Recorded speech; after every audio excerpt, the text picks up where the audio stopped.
Hey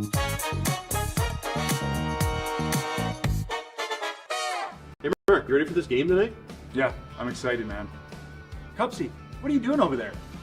Don't worry, boys. Was just on AztecSafety.com, took a fire extinguisher safety course. Paul, I'm putting out the fires from now on. Woo!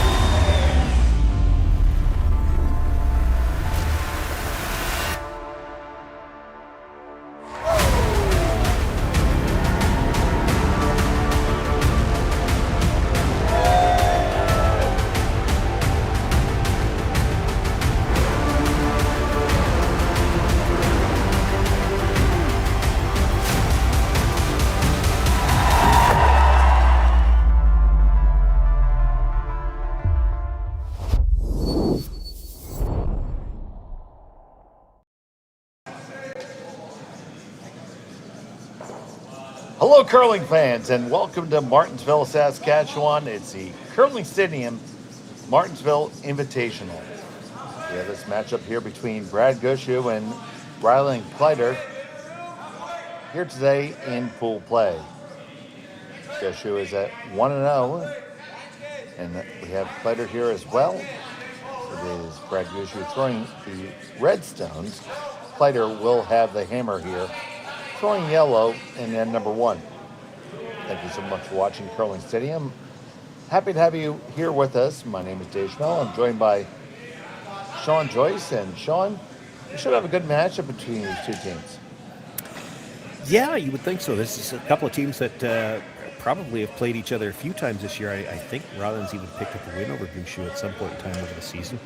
But these two teams are teams that play the slam circuit, and a lot of this deals across the country, whereas the ones we saw this morning, we had snow this afternoon on the ice, not outside. But that's a team that doesn't play as much on tour, so they don't get the chance to play these guys that often. Rylan is out there playing against all the best teams, so they would have played each other a few times this year, probably a few times last year. And I know Rylan's got at least one win over Gushue. Do you suppose I can find it now when I'm looking for it? Of course not. Well, Rylan Kleiter has certainly had a good season thus far, even though as we're coming to the end of it, some very impressive wins, and we've had the privilege of calling a lot of their games and really seeing them develop this year.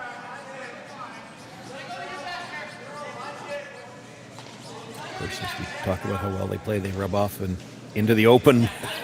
Well, that's just how it goes, right?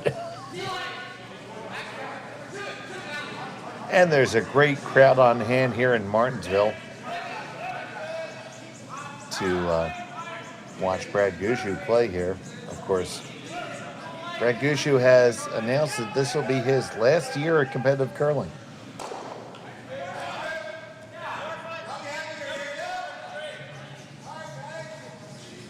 Got the hit and roll in behind, but did leave the angle, so it's actually a little better now for Kleiter.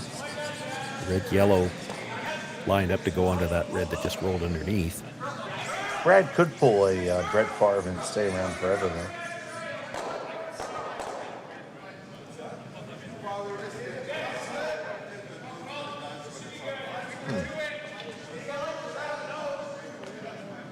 I think we might have a substitute on our hands. Well, or somebody's missing it. I was just trying to figure that out myself.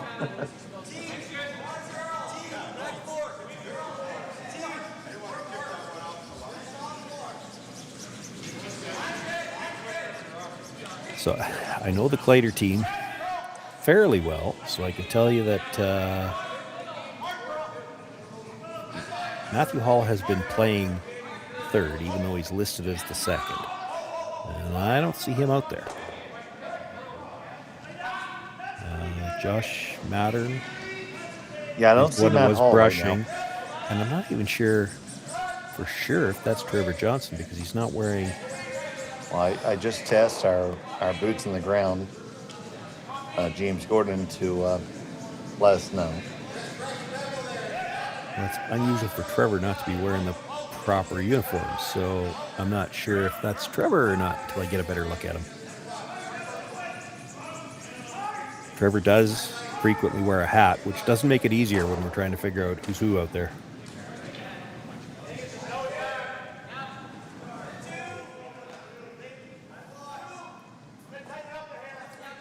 But yeah, definitely don't see Matt Hall out there.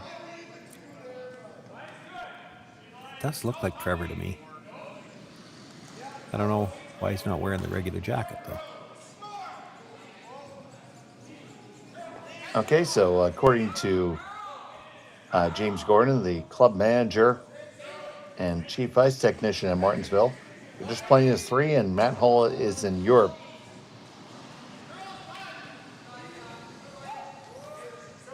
Doing Europe things. Well, Matt Hall is an odds maker. Maybe he's making odds on some of the Olympic events. He may be. Looking for the run back there, and it goes by everything.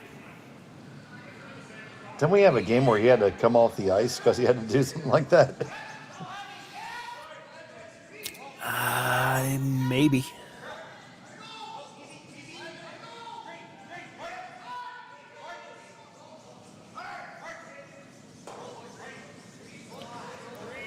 Gushue sitting shot, but Kleiter has second, and the angle in the house favors Kleiter. Kleiter's got last rock here in the opening end of play.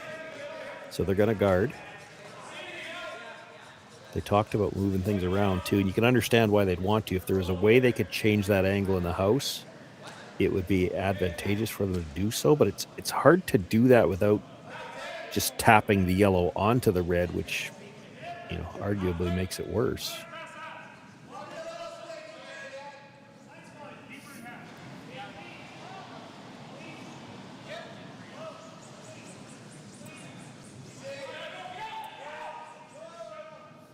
So this is going to come on down and be about a halfway guard.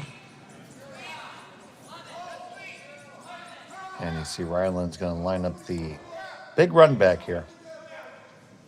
Yeah, it's possible to remove all 4 reds and leave that yellow one in the rings.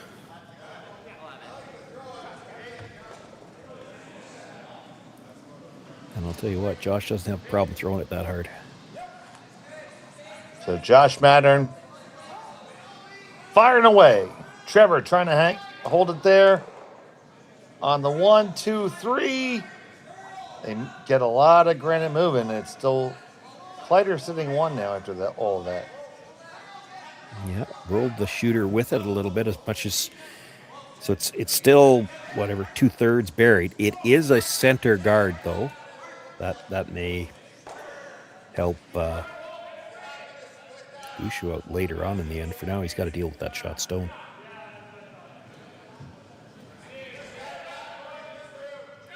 So here's Mark Nichols.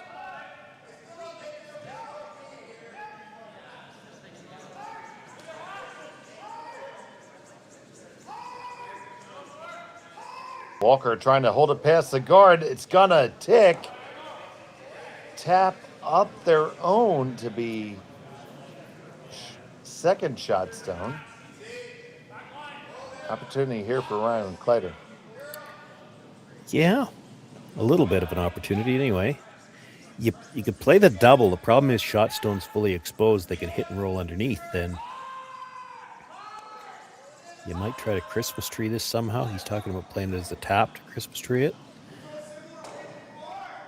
They're back to the double, playing the double here.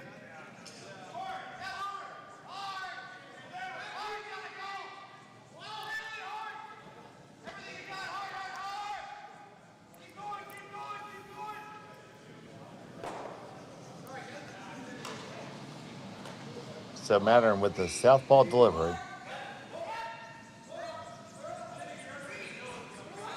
Might have been back a bit too. Yeah, put it out just a skosh. Hits it and plants it. Yeah, more importantly, lost the shooter. So now that shot stone belongs to red. Second shot's wide open. So Gushue's got the chance to sit 2. Could probably even play this with quiet weight and try to roll this undercover. You might move the red at the side of the button, but if you bury the one at the top of the 4, that's not bad. You won't lose it with quiet weight. With that much ice, he's probably throwing like bumperish. Yeah, it's a little tight. That's a little tighter ice now. Yeah, I still don't think he's throwing this very hard. You could probably even get away with Hack with the brushers he's got. We definitely see you're able to hold a rock on the line. You know, and he doesn't want to roll broomside. He rolls broomside, he gives up the chance for the double, and Kleiter's out of trouble. But right now, he's looking at a pretty good chance to force.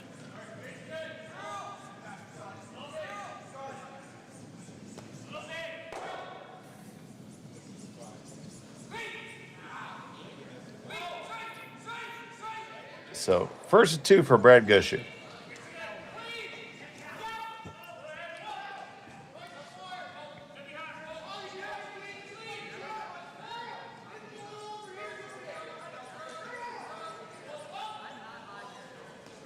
Gets across the face, makes that hit, and just a skosh of a roll, and he lies 1-2.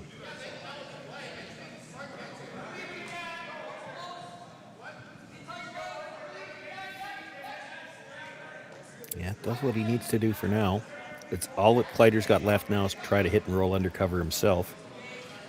I mean, if you could dead bury it, like where he's making contact, his stone will be fully in front of the tee line as he rolls across. He's still going to be mostly in front of tee. And if he's dead buried, that red's not exposed from either side. It would be hard to chase it, to tap it up. There still could be a chance for 2, but if you leave half a rock exposed on either side, be a way for Brad to get it out, and then you're looking at a force here.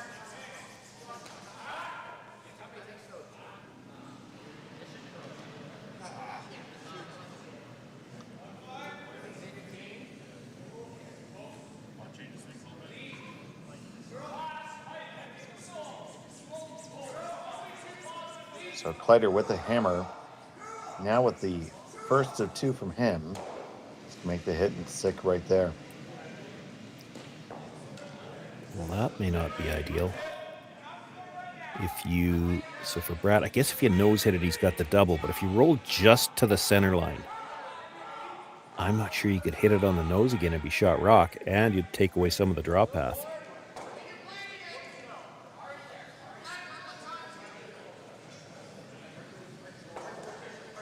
So Brad Gushue, his resume speaks for itself, but I'll speak to it anyway. 3-time Brier winner.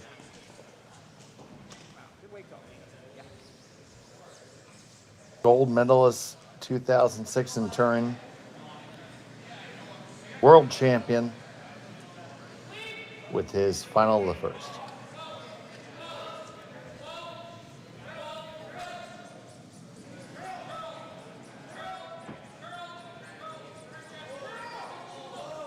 Trying to carve this over to get a good piece. They got it, but that's good enough. Yeah, that's really good. Because I don't think you can see enough of the inside to make the double. All right. And if you hit that on the nose, you're not shot rock.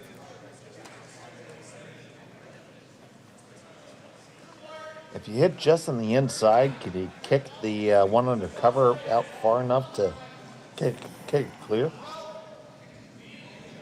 Well, maybe, but you're flirting with the guard if you're trying to hit that on the inside at all.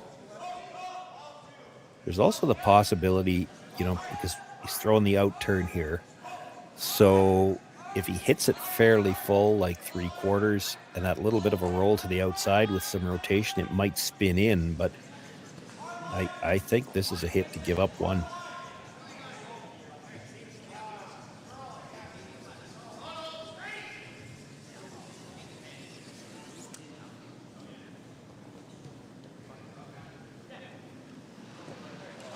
We'll need some spin on this to have a chance to get this, the single point.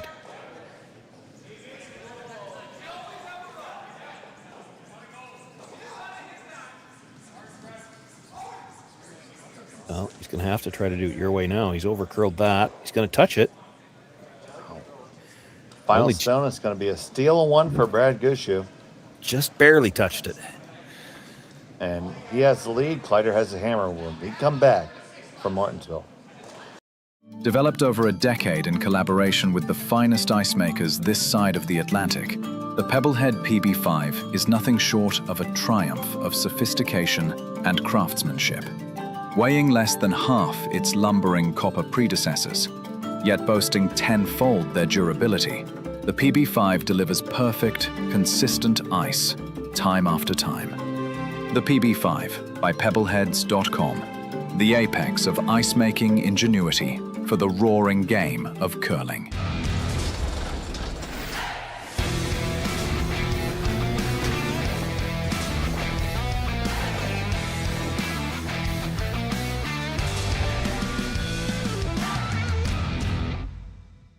Brett, come on, man. I know Aztec's #1 for online safety training, but we really should be out here practicing.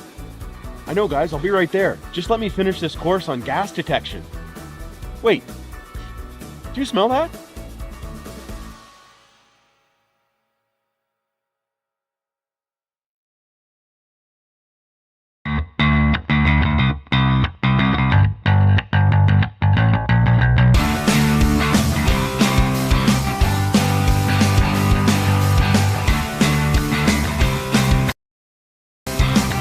Not wrong. And welcome back to Martensville. It's the Curling Stadium, Martensville Invitational. So happy to have you all here with us. We have this matchup between Brad Gushue and Rylan Kleiter. It was a steal one for Gushue, and Kleiter has the hammer, throwing the yellow stones here in end number 2. Center guard is up, the first corner is up, and here we go.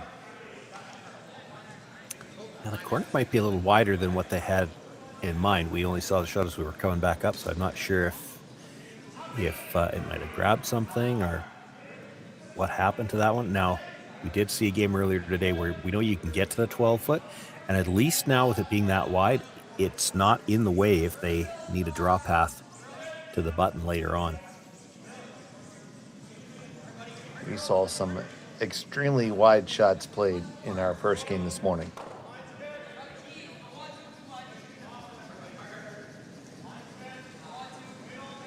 That one is comfortably under cover.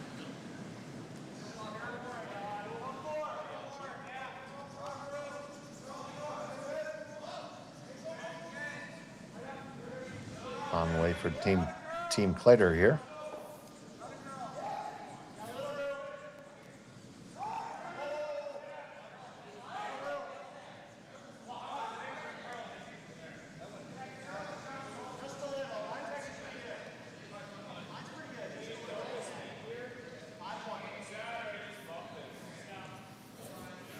Pretty good.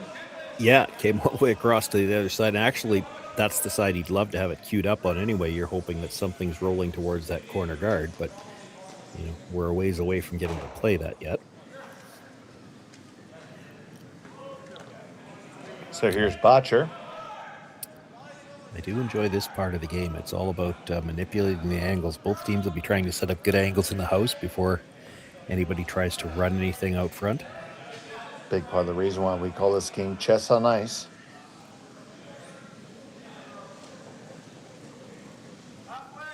So Mark Nichols will carve that on there, lock it on. It's 1-3 for Gushue.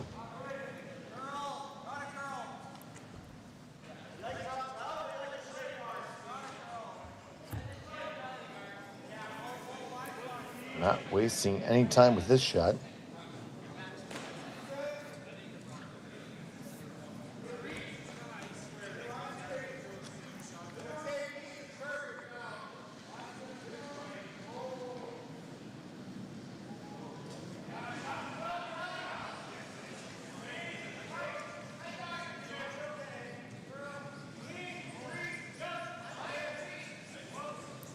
And we keep on stacking them up.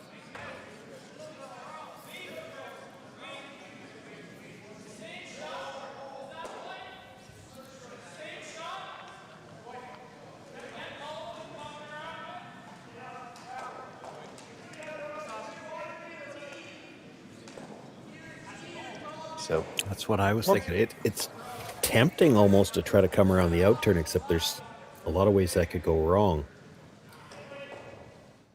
It's your, I don't even want to say easiest. I mean, in terms of angles, it's the best way to break up the angle that matters to you. But this is the more natural shot. You're trying to get to the inside of that yellow tap, tap, just wiggle the ones at the top of the forefoot and change the angle that way.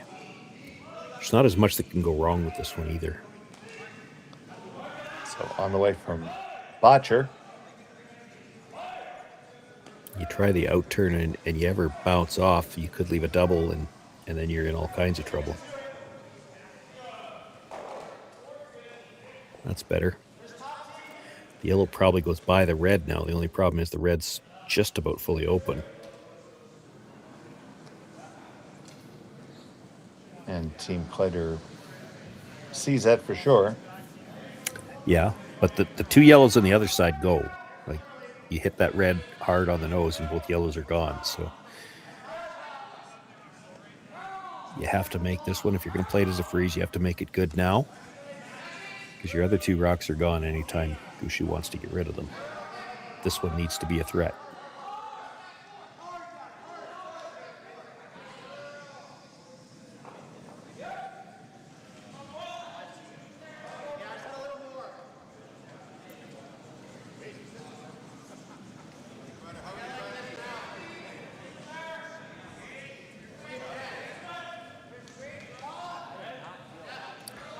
It's not going to be.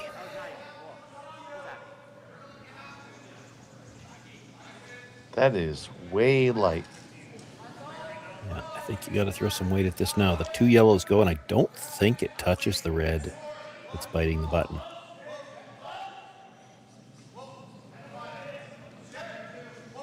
It drags a little bit, so it might, but there's not a lot of room there either. He's just going to guard. Oh. Well, he's worried about the yellow run back, and the shot on the other side's not going away. It's not like Rylan Kleiter's going to guard it.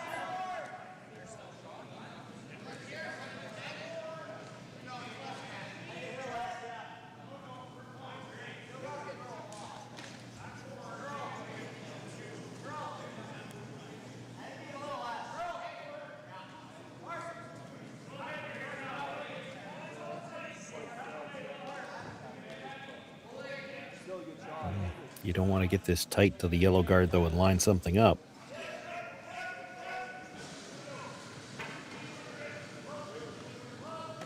This is a lot deeper than they would have liked.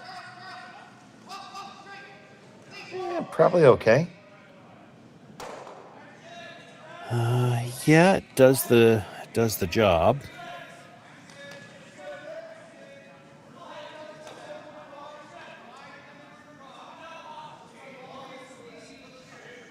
Thinking if he peels it from the center line side, it might come in and disturb the rocks in the 12-foot. I mean, it might do a lot of damage to the yellow ones, depending on how much it drags.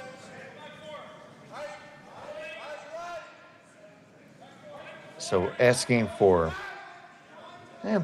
medium firm weight.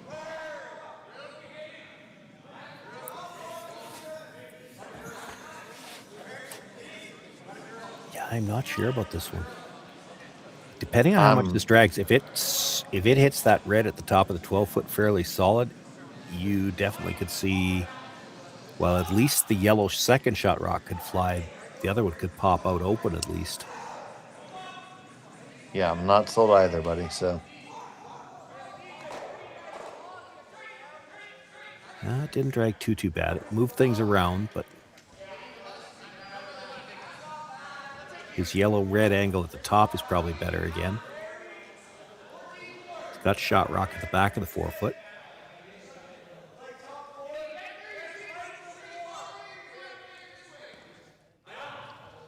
So, Gushue looking at maybe just picking the yellow out. Yeah, he'll play it as a hit and roll. I don't think he minds touching the red right behind it, because it's never leaving. Like, it might go onto the red at the side of the forefoot, which is only second shot now, but that'll put it behind cover. You hit this off the nose and roll in behind. One yellow's gone and the other one should be open. So here's Mark Nichols. Depending on how these bounce, the red might be shot rock after this too.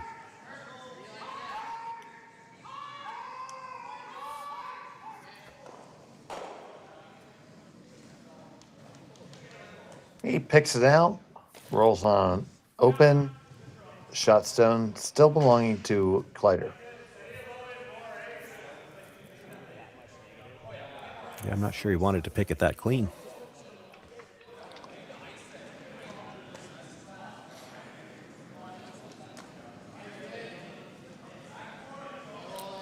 Yeah, that's what I'm seeing. It's the intern, and it's the intern because Josh is left-handed.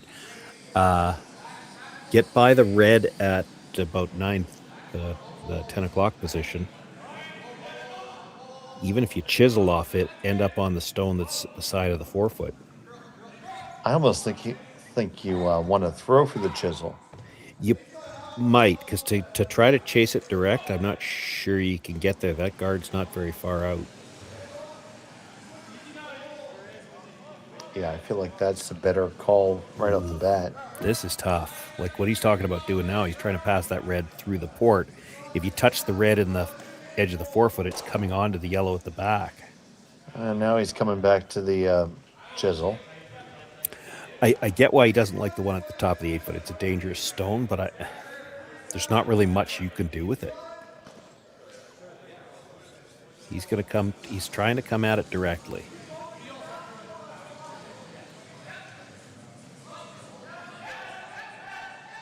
Big shot here for Team Kleiter.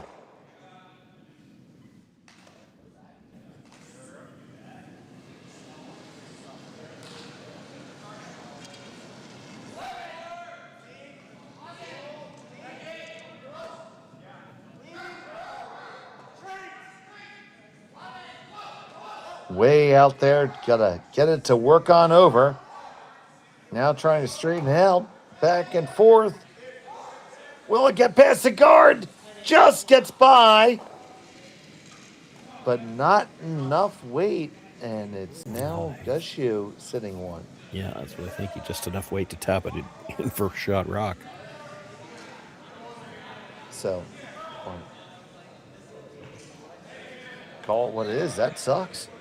Well, I mean, yes and no, because that Yellowstone is still in a dangerous spot. So Gushue's looking at playing the tap up in the middle, but if you make the tap up in the middle, Kleiter could come off the red again, that red at 10 o'clock, into the yellow that was just thrown, and depending where this tap is made, you could leave a double coming up from that angle from the side.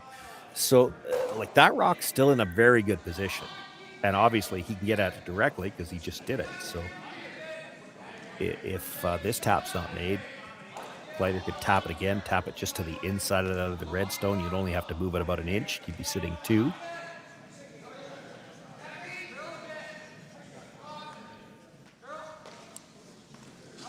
So here's Brad in the hack. You really have to be careful how far you tap this.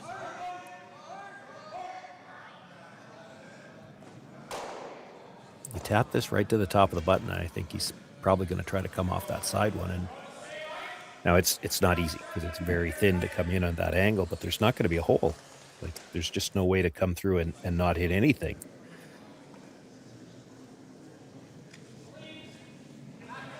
You'd like to tap this just enough to be sitting 2 and no further.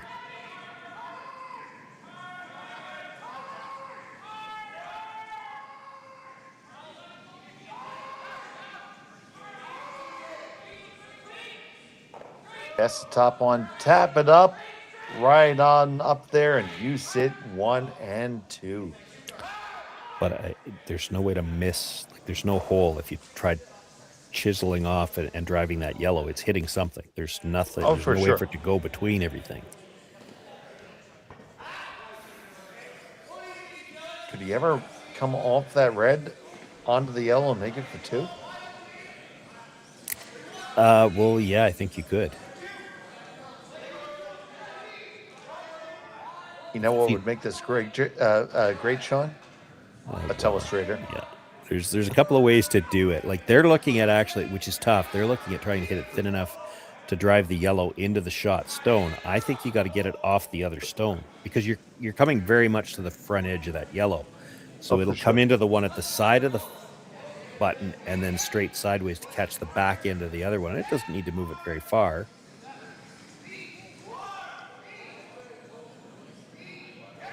So Kleiter going after a big shot here. Off the red, onto the yellow, kill both of the Reds and score 2. Well, there's still a couple of rocks to come, so we'll see. Yeah, we'll get there. This one's key.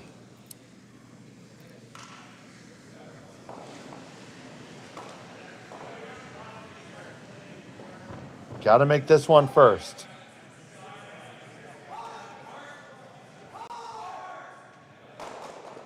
Off the one onto it and move it over. Are you shot after that? It's really close. Yeah, I think the yellow is shot. He kind of a bad break. He didn't move that red very far. If he moves it another couple of inches, he's probably got a shot for 3. Let's get that tight look at it if we can. And there you go. You see yellow touching the pin.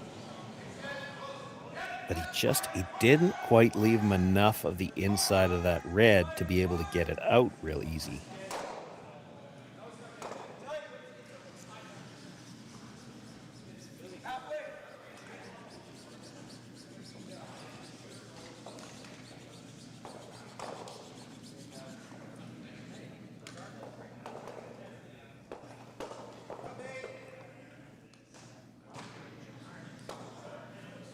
Just based on where that red rock is, I don't know how you ever make 3.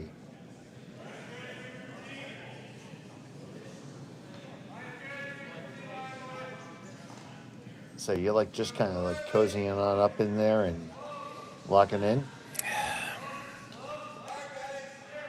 I don't think there's any way you could hurt anything doing that.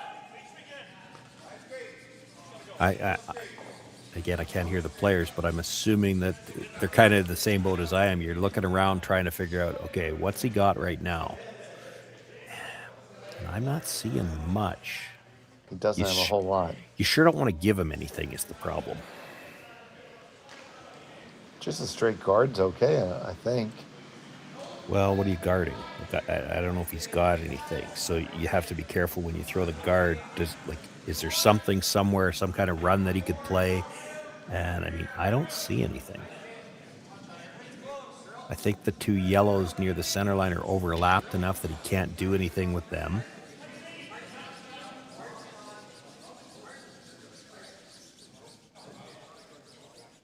It looks like he's playing the angle raise.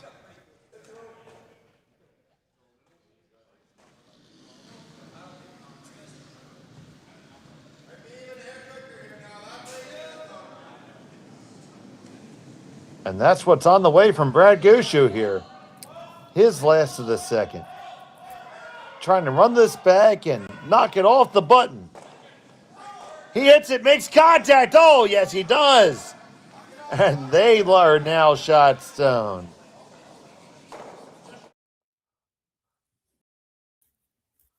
Shawnee, take us through this one. Well, it's a gutsy call, but as long as they hit it thin enough, they weren't in any danger of tapping their own. You put this onto your own and tap the yellow through. It could be a shot for 3, but he hits it paper thin, comes across, catches the yellow, got it out of the 8-foot. That's all that mattered. And I think he hung around for 3rd. Rylan might be able to. Well, yeah, it's very gutsy because if he puts that onto the red and kills the backing on the yellow one, there could be a double there for 3. Oh, hell yeah. I need an ass just watching it.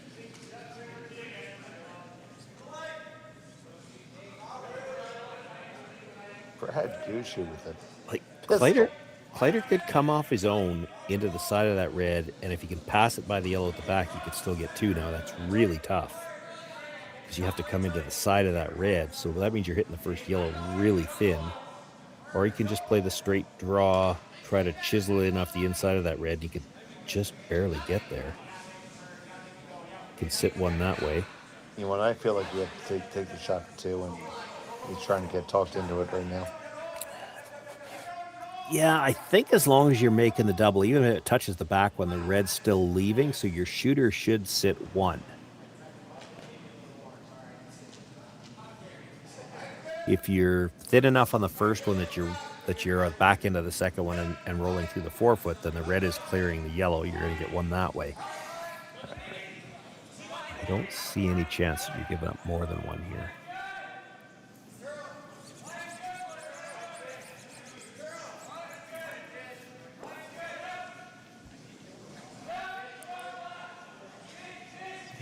throwing some weight here. I guess if he hits the first one too thick, he comes across the top of the red, drives it onto the yellow and spins up. That's a possibility.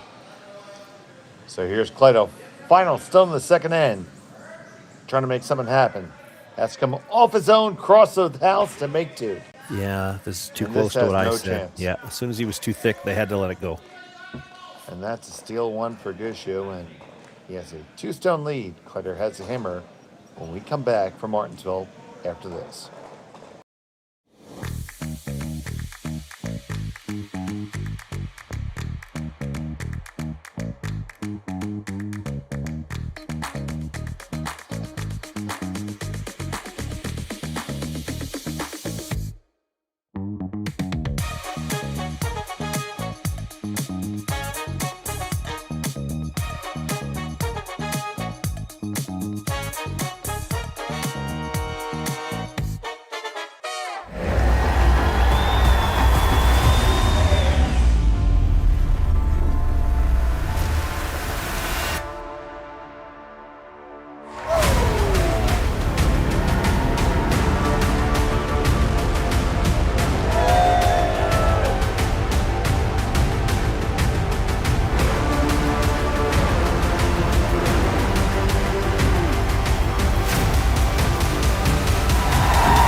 Aztec Safety is #1 for online safety training. Aztec Safety is the proud sponsor of the Aztec Safety Challenge, the #1 event on the World Curling Tour. And Aztec Safety has been a proud sponsor of Team Jacobs on our quest to represent Canada at the Olympic Games.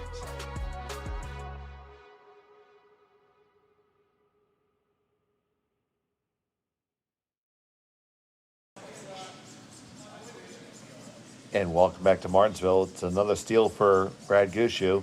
He has a 2-stone lead over Rylan Kleiter here.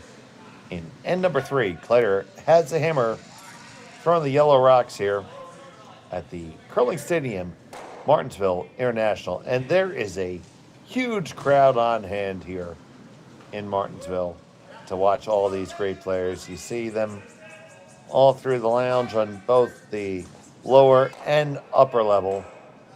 Great to see the community support. It's Saskatchewan.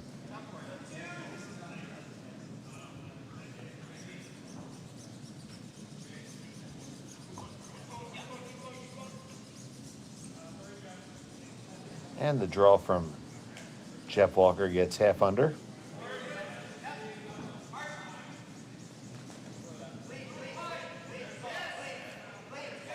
And Kleiter's going to play the stack game.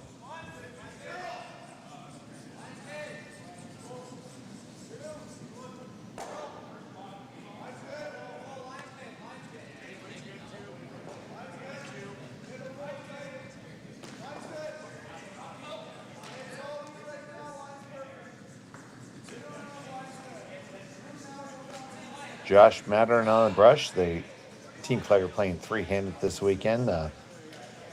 Matt Hall is not with the team this weekend.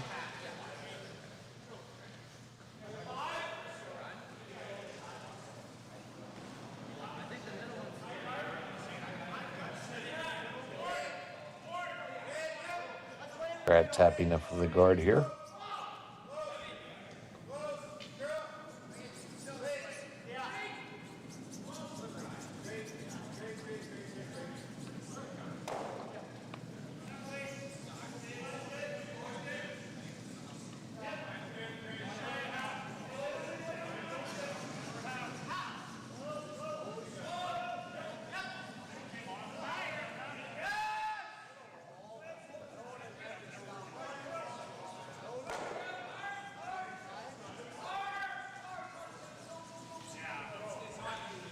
And the second guard goes up. Still shot stone for Gushue undercover. Full 4.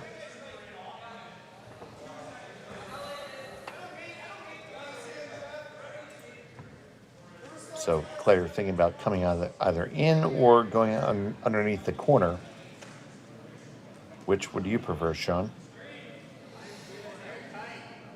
Well, it's everything's getting stacked enough in the middle. It's hard to go to the corner right now because eventually something red might go that direction. I'd love to be able to move that stone at the top of the forefoot if you could here, but as long as you get a good angle on it for now. This goes back to what we were saying last time. It's all about manipulating angles at this point in the end yet. And as long as you're playing in the middle, I don't think there's any chance that Brad's going to peel that corner guard, so you still might be able to set up a chance to go around it later. Kind of have to deal with the stone in the middle. That's not what they had in mind. It does weasel around to be shot rock. Yeah, and it's But mostly very behind gettable. cover. And it's somewhat gettable. Oh, for sure. The guard's fairly long. But if you get it and roll to the outside, it gives Kleiter something to roll in off of. So they're going to play the freeze. I don't think the broom's down yet, and Brendan's ready to go. Hurry up, put the broom down. We're playing the freeze. Brendan, of course, being the longtime skip, has a idea of where the broom should be.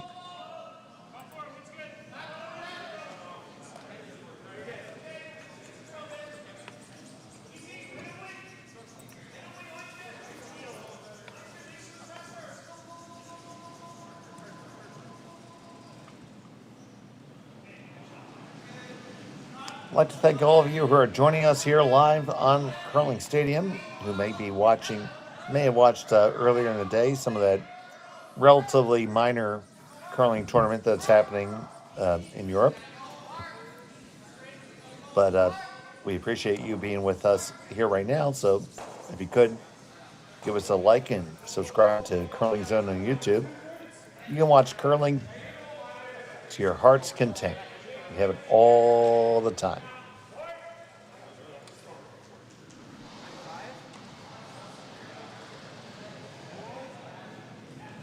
So firm weight coming here from Madden. Johnson just watches the peel go by.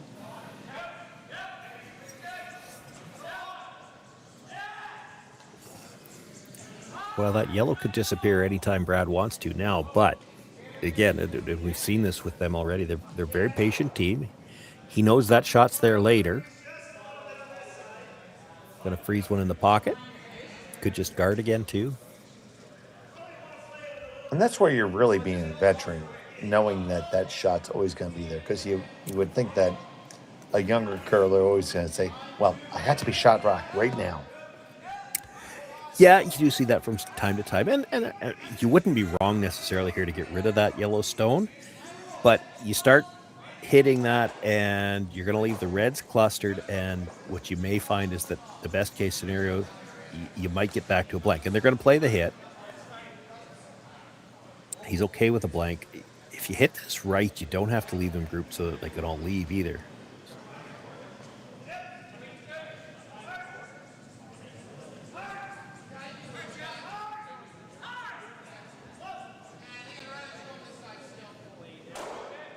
And Nichols makes it go away and also spreads their stones out just a bit. That didn't any more than get by.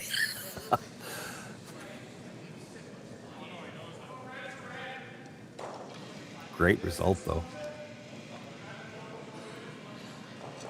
Fantastic result.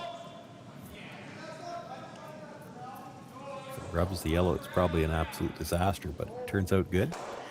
Sits 2. You could play what they're looking at is the jam it and roll behind the corner, or you play the run. Red over the top of the yellow, come back, kill one of those reds in the rings, and then it probably rolls over towards that red in the 12-foot. So you could get rid of everything, well, 3 of the rocks off the center line, and leave yourself sitting second with this.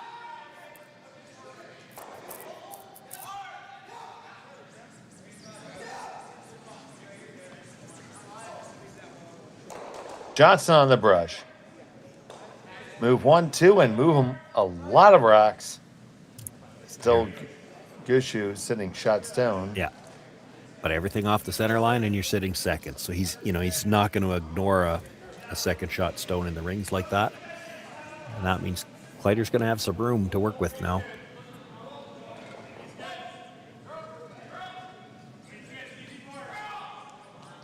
So you imagine a hit here and then address the center stone and try to roll under cover? Yeah, with 3 stones left, he'd probably play the hit and roll behind cover. Now, if you could roll just fully into the 8-foot here, a roll behind cover wouldn't be shot rock.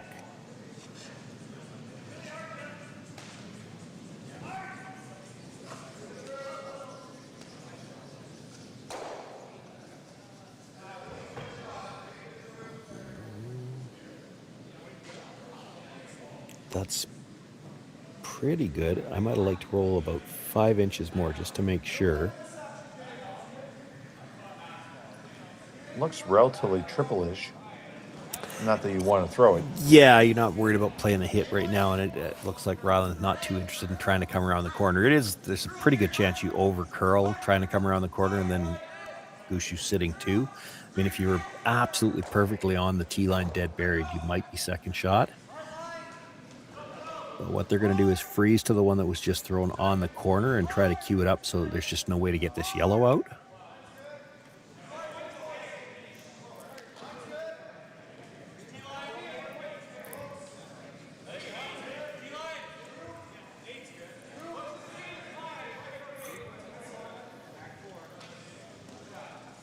This one needs to sit down.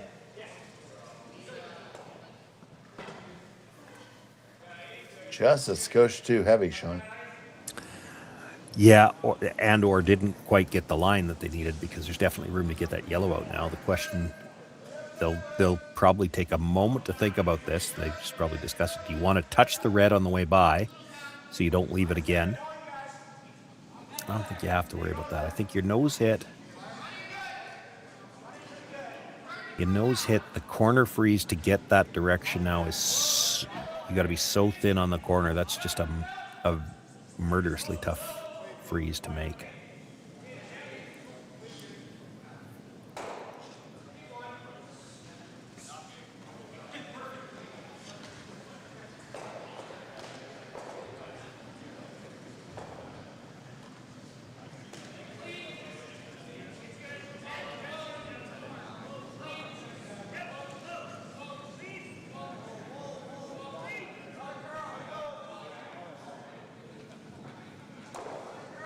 There's the hit and stick for Brad.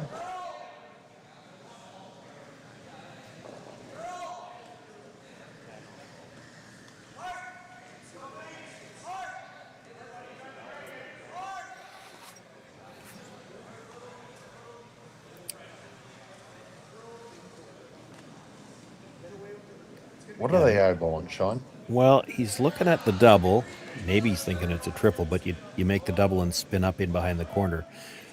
Really tough, and I'm not sure it works, because I think in order to make the spin up in behind the corner, you're jamming the first one, and then by the time you spin up, you're not shot rock anyway.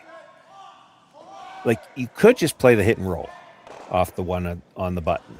You'd have to throw some weight likely, because if you're going to make the roll be buried and still be shot rock, you're going to have to roll fairly flat. But I think you make that a much higher percentage of the time than you make this. So here comes the heat. Clips it, makes 1, 2, 3 of them go. They lose a shooter. It is shot rock hanging on the edge for Brad Gushue.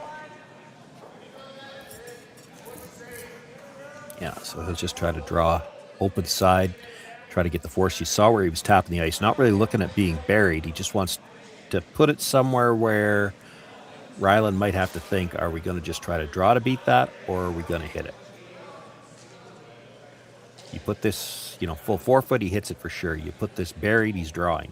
You want to put it somewhere where he has to think about it. You got that little biter on the other side, so he's always forced.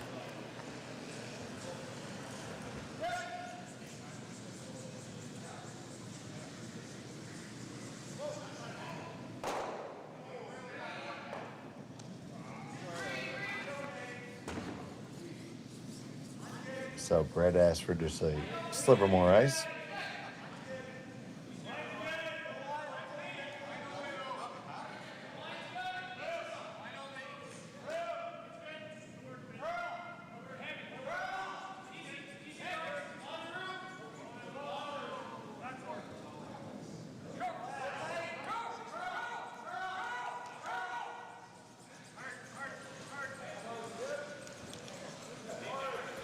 They carted over a bit and shot Brock right behind the tee line. Yeah, but that didn't get over as far as they were looking for, so he's hitting this for sure. Yeah, gotta play the hit as opposed to a draw.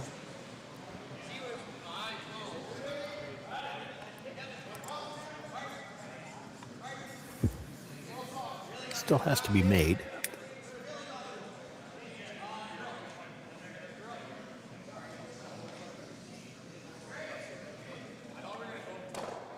So Kleiter here, facing two, final stone of the third.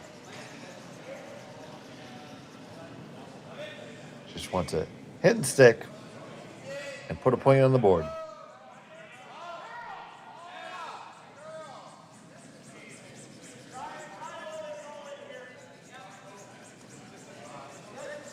Working really hard to hold this one.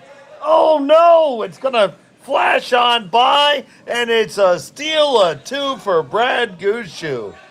In an absolute tragedy, it's a score of 4-0 over Kleiter. We'll be back in a moment from Martensville. Who knew after 20 years in real estate I'd have to make silly videos for Instagram and come out behind a tree? Stu, we need to do this stuff. Why can't I just door knock into open houses like I did in the old days? That doesn't work anymore. Okay, so it's because I'm sitting here behind a tree. Come use us for real estate.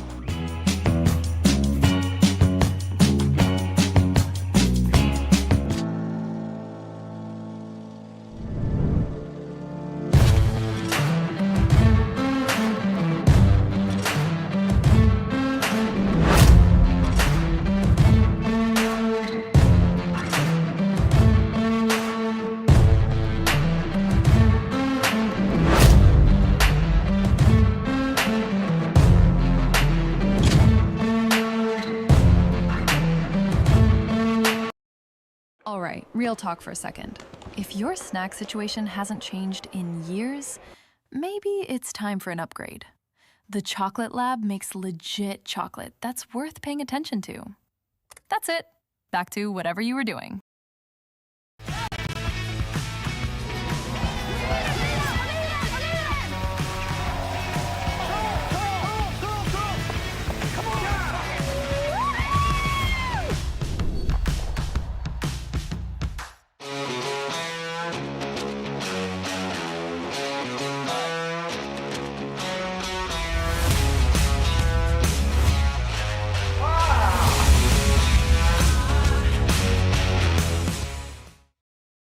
Right after the telestrator. And welcome back to Martensville.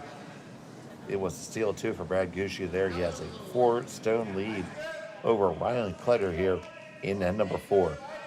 So happy you're here joining us here on Curling Stadium. I'm Dave Schmell, joined by Sean Joyce. We have Kaylee and Jerry producing the show. And if you haven't had the opportunity to subscribe to Curling Zone on YouTube, please do. We'd really appreciate it.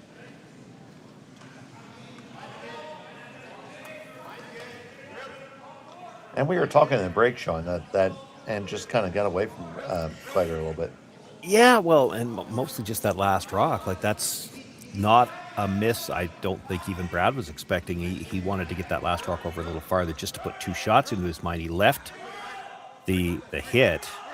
He had plenty of room by the guard, and just, the guard would have been in his eye, I guess, and just softened it a little bit, and then it over curls on him. A lot of work to do now for Rylan Kleiter. And through the break, the other thing I was doing, somebody might have the update on this. 10 teams here, 2 pools of 5, but I'm not sure how many make the playoffs. It kind of looks like 5, but that seems unusual. I just looked at I pulled up the championship standings, and it shows 2 semifinals and 1 quarter. At any rate, the point being that with Rylan Kleiter losing his opener, this will put him up against it if you lose another one here. Yeah, he definitely needs this game. So you're Kleiter, you know, you're down 4 right now. It's not panic time, but you definitely need 2 here. No, yeah, it's not quite panic time, but I mean, in an 8-end game, panic time gets there a little bit quicker. He does need his deuce here. Yeah. Now he's got the 2 corner guards to start with. That'll help. They've got a better start to this end. And a chance to deal with the 2 red ones in the middle right away. They didn't get that guard back to the center line. You see him calling for backline weight here. Yeah, doesn't need to kill them, just needs to move them. Ideally, you'd like to move both of them behind the T line.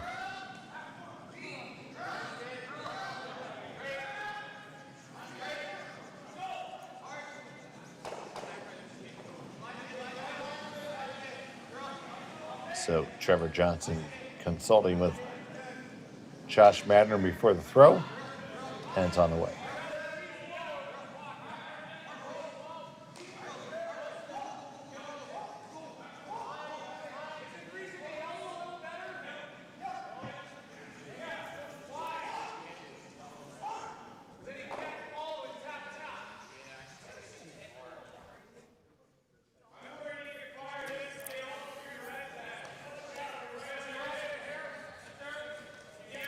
Playing that as a split all the way, so they weren't trying to move the one at the top of the 4-foot. Got a pretty good result out of it. Like, this is a tough chase now. You can see, well, maybe just half. So here's Botcher.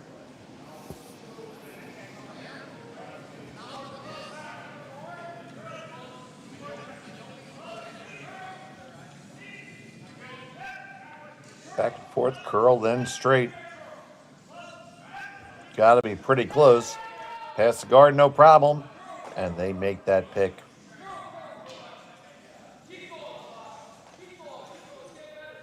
Nice shot by Botcher.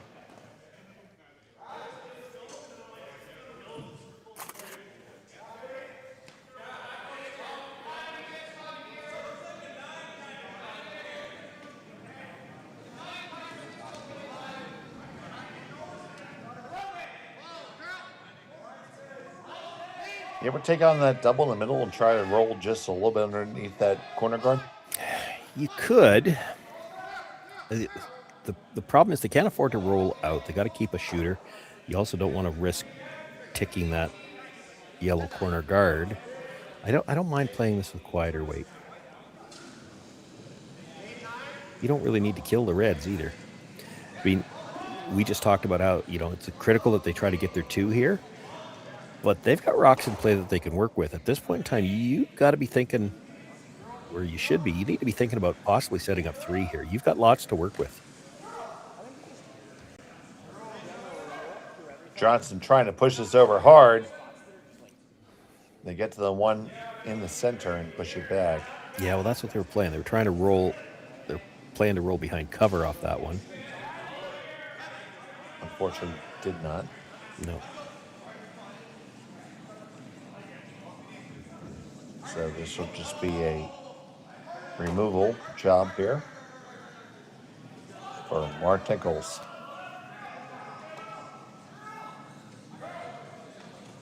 Botcher on the carve right off his hand.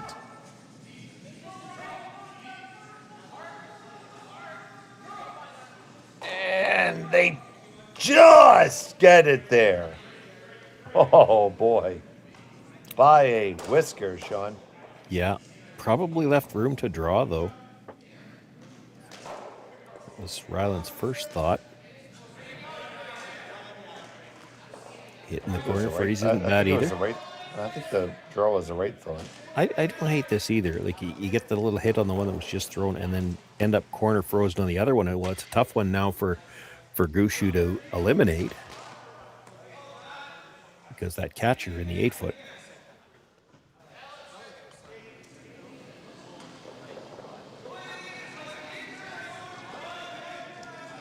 funny. You watch an end like this developing, and you'd look at, Gushue sitting 3, but actually Kleiter's in pretty good shape. Like he's got all kinds of rocks to work with. They need to make one good setup shot somewhere along the way, and they're in great shape for 2 at least.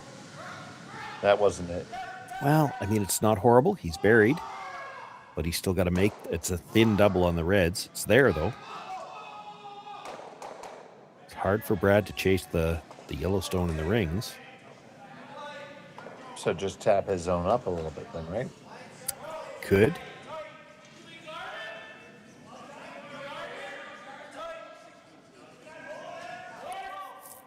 Makes the double a little tougher. Could leave a triple.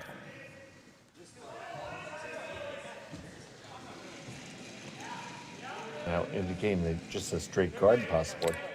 Yeah, talking about it. It's, it's not a horrible call, but it's one of those ones where we're 4 up. We don't really want to throw a guard. That's maybe it's not the call.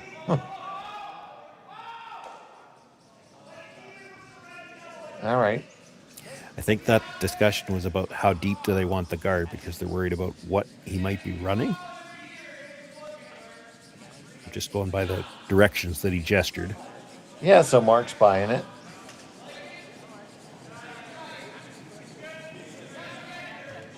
Can the team sell it?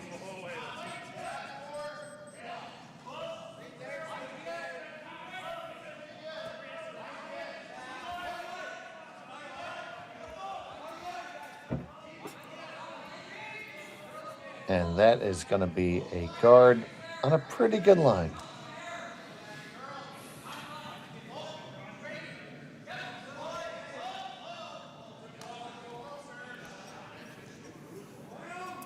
Through the port, finish a little bit, touch the one in the top of the 8 foot, and then try to roll buried. Doesn't have to kill that one in the top 8, but he's got to move it. Because I don't see another draw port. So you saw the indication for back 8 foot weight, so. And Josh is going to come on down and talk about this one. They might have room to drive that red past the second guard and try to clip the one out of the side of the 8 foot too.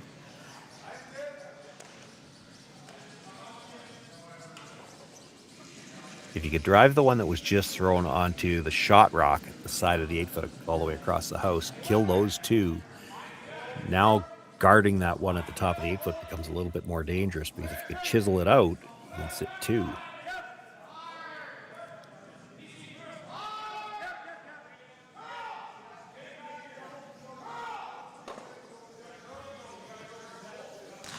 Can you ever get a back line or board weight shot all the way around the outside? Probably. Because if you ever made that your shot, I don't know how you get there. Well, yeah, it's where do you put the broom, but it's probably there. It's probably not something you'd play this early because the same problem that exists is where's your path in to get a second point? And if you happen to not make it, well, now you're in all kinds of trouble. You don't get this, at least you've opened something up.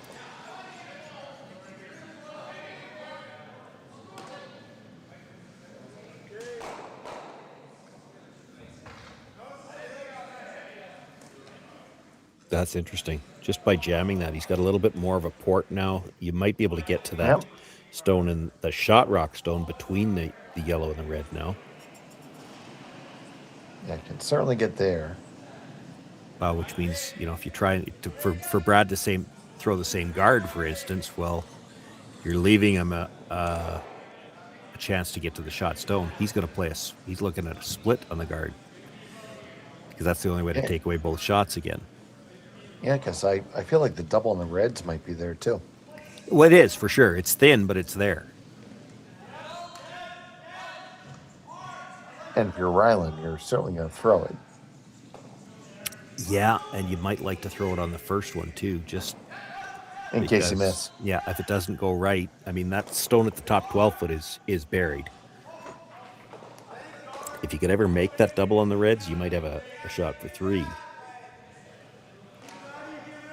You've got the shot through the port to go at shot stone right now, or you could come off the one that's wide open. And the only way for Brad to take away both is to split the guard, which is not an easy shot, but it is one of the options they're talking about.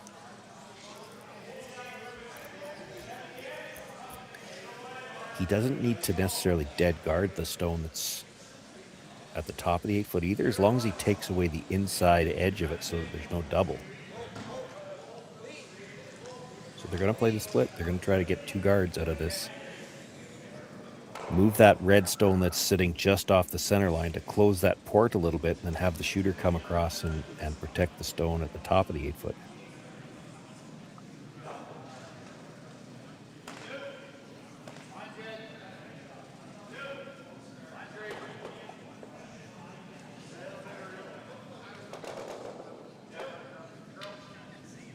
Tight shot called here by Brad Gushue. High level of accuracy required.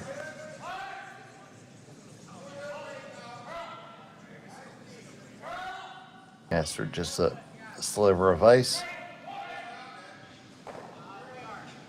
he kicks and deals.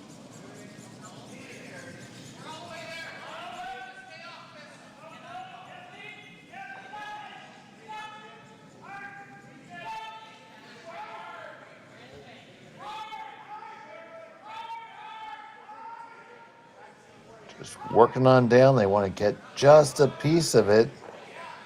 Did not split it, just raised it up. Yeah. I don't know whether they were trying to cross it or trying to hit it straight. They ended up getting, like, neither. They tapped it dead straight back, so both shots are still there. I'm throwing a double all day right now. I think you have to. I mean, you make it good enough, you're actually 2 buried. And the broom just went down for it. Here it comes.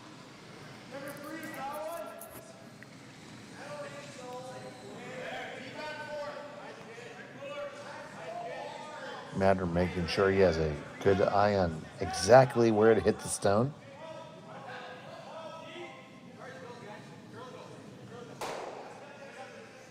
Skipper is in the hack. It's thin, maybe a quarter. Quarter should be close, I think.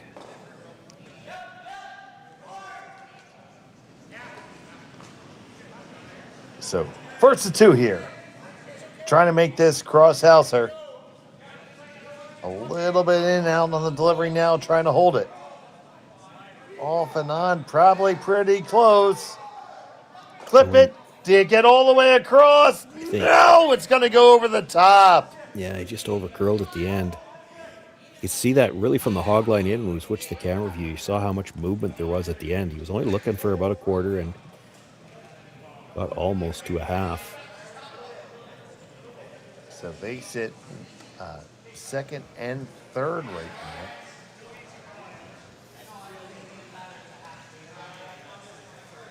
So Brad's just going to hit the open stone here. Yeah, he's got to get a bit of a roll to the inside to make sure he's sitting 2. You hit that right on the nose, you're going to leave a double for 2, so.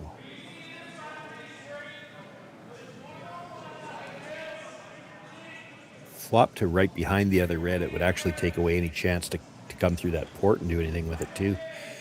There's not a gimme draw anywhere right now either.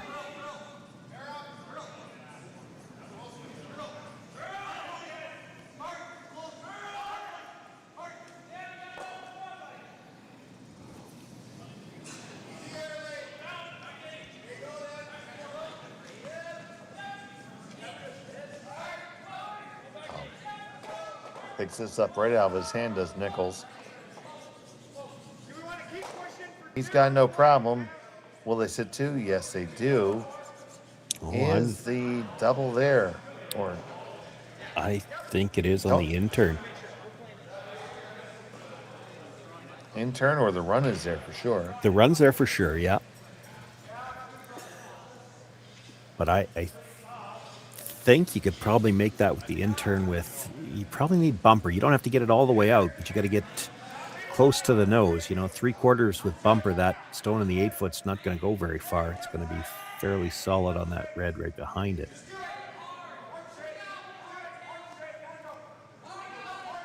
And how much do you think this is affected by the fact that they have one brusher? I know generally only one person sweeps anymore? Yeah, so not that much, I don't think. And Trevor's pretty good at switching back and forth. The issue here will be, and this is where I think it worked for him. That guard is high enough, like there's 12 feet plus between the guard and the rock in the house. He needs to get close to the nose on a rock that's just fully buried. But with this quieter weight, I think he can get there. Final stone at number 4. Looking to make a deuce. Got to escort this past the guard. Get past it. Yes, you do. Make contact. Move it far enough. Just not enough weight. No. It's going to be a single point for Rylan Kleiter. Gushue has a 3-stone lead. We'll be back in the 5th end in just a moment from Martensville.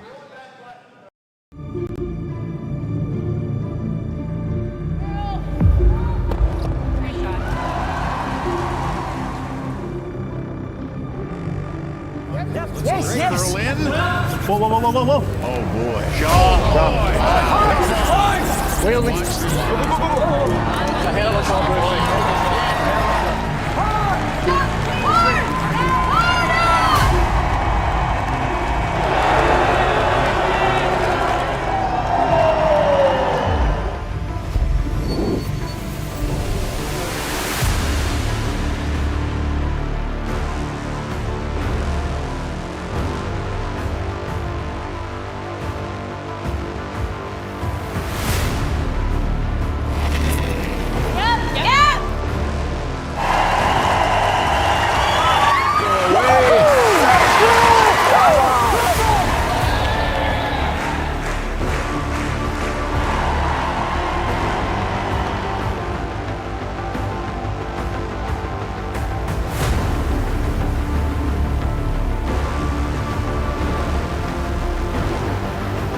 Welcome back to Martensville. It's a 4-1 advantage for Brad Gushue over Rylan Kleiter. Gushue has the hammer here in the 5th end, throwing the Red Rocks. And Sean, it was a hard foot single for Kleiter there. Had a shot at a do so.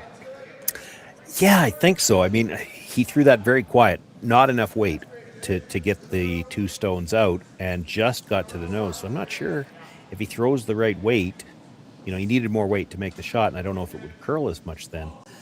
They did not ever have the chance to carve that one. So. Threw it well, just needed a little more weight to get them both out. So Kleiter has the double center-ish guards. Yeah, it doesn't have them as well lined up as you would have liked. That long guard, again, we talk about this all the time, that long guard by itself isn't really guarding much.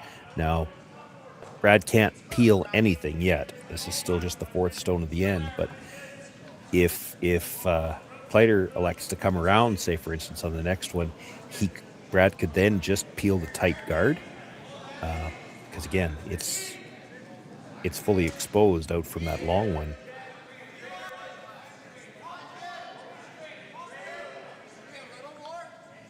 And that stone from Gushue is half exposed, so back 8-foot weight is called for here by Kleiter. He's just looking to push it back a skosh.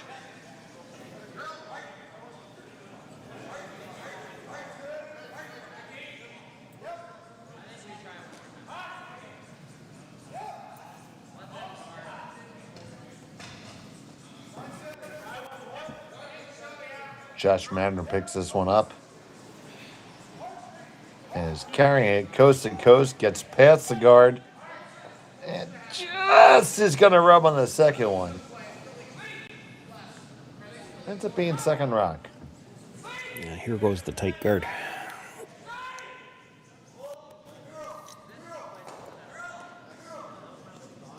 Botcher. Laying down the sword of Damocles in this one. And just peels it off.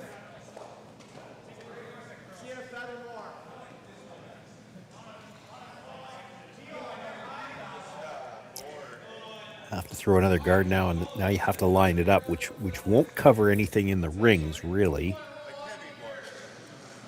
But you have to put this guard in a spot where they can't just straight peel it. Yeah, it sets you up for labor. Yeah, you would hope. I mean, it's... The angles in the house aren't great for Kleiter right now.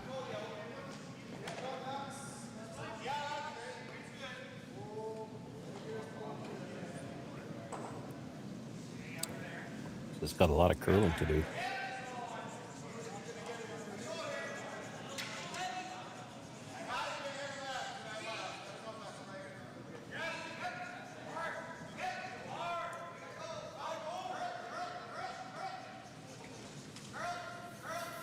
Certainly not as far as they wanted to go. No.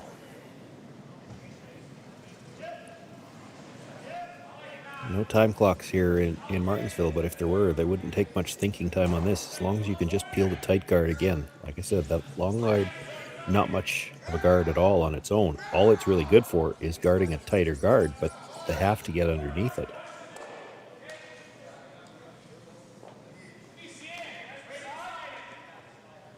So take two for Team Kleiter here.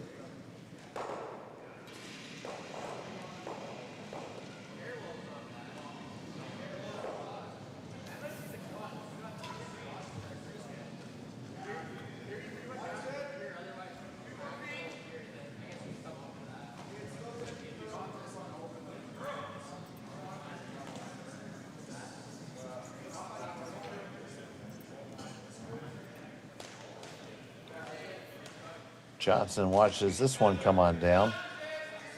Coming a little bit heavy, but it's a better line. Not much. You know, he's tighter to the rings, but he's still not buried at all. So you can play the straight pick on the tighter guard.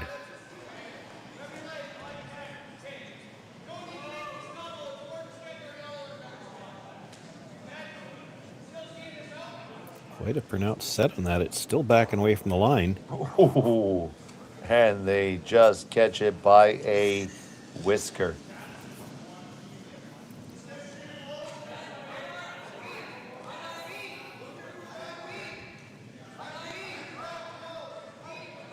It's not Gillette, but that was a close shave.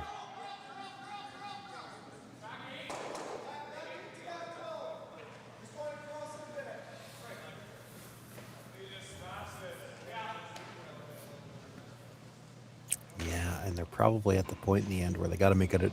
They got to make a move in the house now, because you can't afford to give up another big end. Brad Gushue, he seems to have the same game plan here that he had this morning. You get up 4-1 with after the fourth end.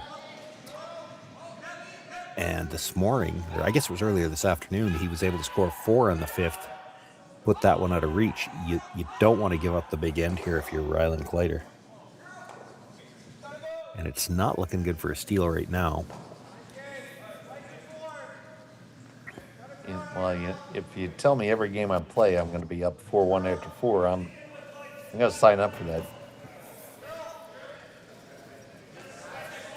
There's a good look at the faithful gathered here in Martensville. You see them packed up and down to the rafters. They say they have the monitors on and extra TV so people can see the action if they can't even see it through the glass. Great support for the sport here in Martensville, Saskatchewan.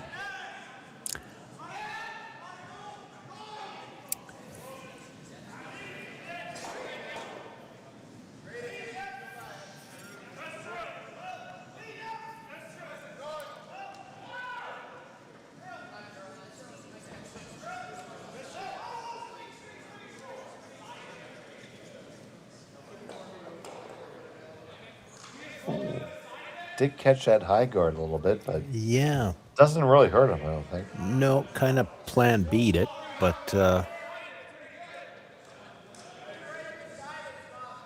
might have given Rylan it. Well, it's still dead buried, but that guard's so long, you could probably get to it with the in-turn and tap it to the pocket. The question is a tap to the pocket good enough, or do you have to move one of those right now? I guess if you dead freeze... You probably had to move it, Sean. Well, yeah, I don't know if you do. Like, if you could dead freeze it here in the pocket, because look at where your shooter's going to end up. So you've got the red run. Again, put a yellow one dead frozen in that pocket. So now you could run the red that was just thrown to jam out the two reds, leave the yellow shot, or you're going to have the shot on the other side. And as long as you got two shots, Brad can't take away both of them, and what's he going to do? You're kind of, you're in some trouble here. You're down already by 3. You have to be willing to ignore a few rocks and take some chances. But if you've got a shot on both sides, there's still a chance to perhaps set up a steal, or at the very least a force. You start playing weight right now. Like, you play this with weight and move a red. Brad could always nose hit the red and the 8-foot on the other side. It comes off the yellow and into whatever stone you're going to tap back here. So that's why they'd want to play this with just a tap if they could. So Broom is down for the tap. You want to absolutely dead freeze this in the pocket. You're playing with an awful small margin of error. You don't want any separation when you're done. But, scoreboard dictates you don't get much margin of error anymore. So looking for the perfect stone. Working to hold the line here. Looks like a lot of weight to me. It's just a bit outside.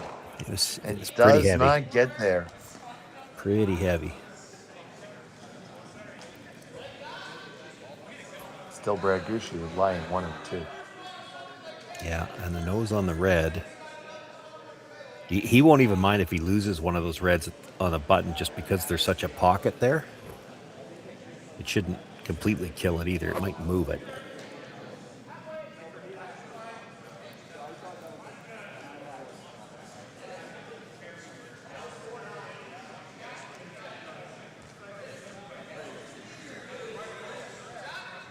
Yeah, because you have to have some pause because there's 2 yellows in front of your rocks. Yeah, now the one on the, again, at the 10 o'clock position, that one's not really worrying you because you can't do much with that. It's one that's high noon there. Yeah, and you can't do anything with it directly, but if you hit this right, what they're talking about, there's not a lot of room between those 2 yellows. So you hit this first one right on the nose with some speed, it's going to come across and move that second one. Now, the question is, how far is it going to move it? Brad doesn't throw as hard as Mark, for instance. I'm also not entirely sure whether or not the yellow clears. So he's going to drive red onto yellow, and I don't know if it clears the one at the side of the button. I think it does. It probably doesn't hurt you if it rubs it either. So then it'll disturb that pocket.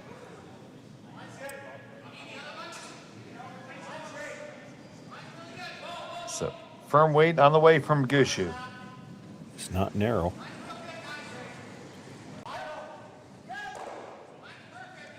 Moves them all, and they lie too after all that.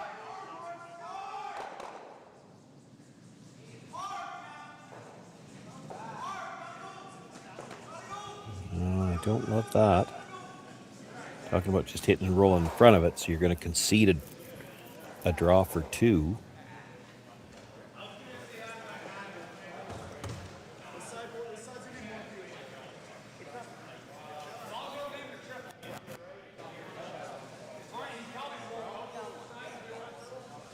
There's no triple there, right, Sean?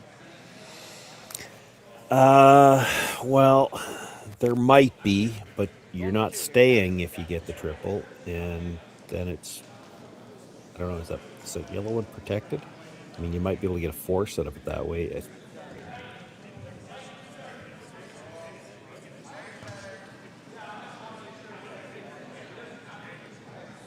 So last on the way from Kleiter.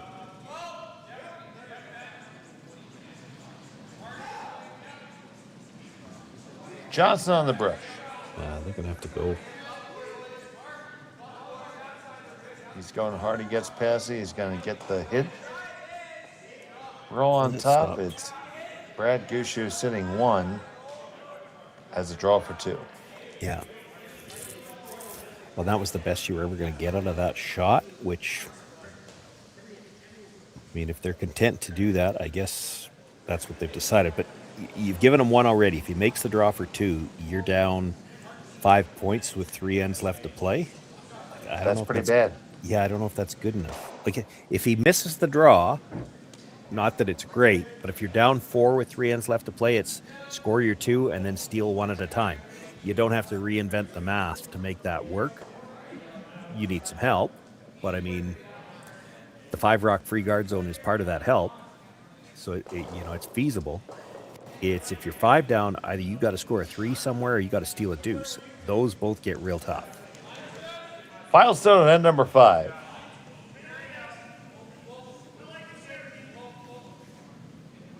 Gushue, he's got 1 in his pocket. He's looking for a second one. He needs a button. Sweepers are standing straight up. This is skating, and it is going to sail past the target. It'll be a single point for Brad Gushue. He holds a 4-stone lead over Kleiter. Kleiter will have the hammer and 6 when we come back to Martensville after this on Curling Stadium. Developed over a decade in collaboration with the finest ice makers this side of the Atlantic, the Pebblehead PB5 is nothing short of a triumph of sophistication and craftsmanship. Weighing less than half its lumbering copper predecessors, yet boasting tenfold their durability, the PB5 delivers perfect, consistent ice, time after time.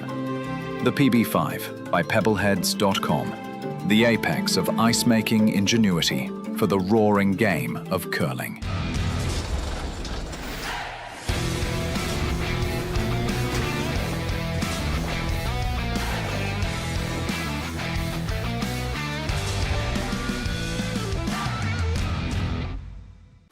Brett, come on, man. I know Aztec's #1 for online safety training, but we really should be out here practicing. I know, guys. I'll be right there. Just let me finish this course on gas detection. Wait. Do you smell that?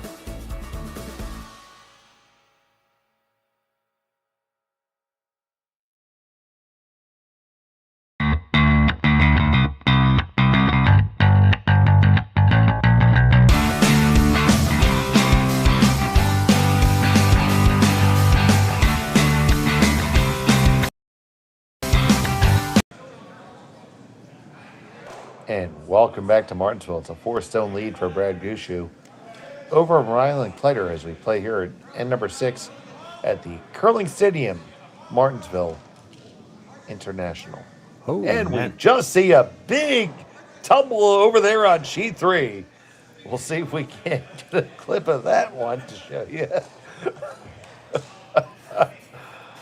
Oh, man, somebody on Team Meacham just took a big old header. Braden Grindam, I think. Oh, And here we're going comes- to try to show the replay. Oh, down goes Frazier. Yeah, Braden Grindam, I think, and it might have been a case where they've only got one sweeper, and he's sweeping with a gripper, and I think he was trying to switch sides, which honestly, I'm surprised it doesn't happen more often when you get into that situation. It's really hard to sweep on the offside with a slider on. Thanks to our crack production team for pulling that one off. But 6:10 to play. We got some other games going on. Sean, why don't you catch us up? Well, because I have no idea what's going on in the other games. The scores aren't updating. That one, that might not have been the Meacham game. That actually was McDonald and McEwen on the on our feature. That was McDonald then. So somebody on McEwen's McDonald's on team, green. yeah. I know in that one, McEwen is up 5-2 as they were playing in the 5th. But the scores not updating on the other 2 sheets. Dylan Dirksen and Sean Meacham are on the other side. They're on sheet 1. Bradley Moser playing Kevin Tuma on sheet 4. 2 round robin pools of 5 teams.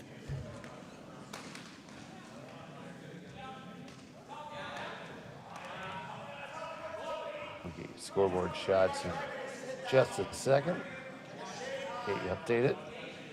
And then I have to figure out who's throwing There's which sheet one. set of stones. So it looks to be the Dirksen team there throwing the reds. So if that's right, they're up 4-2 over Sean Meacham as they play there in the 6th already. I mentioned McEwen was up by a score of 5-2. And the 5th inning just completed there by the looks of it. We haven't seen the score go up. That was the fall we saw. Everybody was worried about picking him up. Nobody put the score up.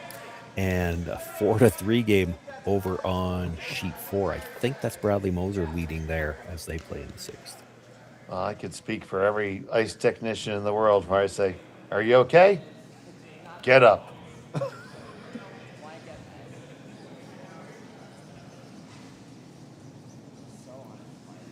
I took a fall like that on Monday at my club.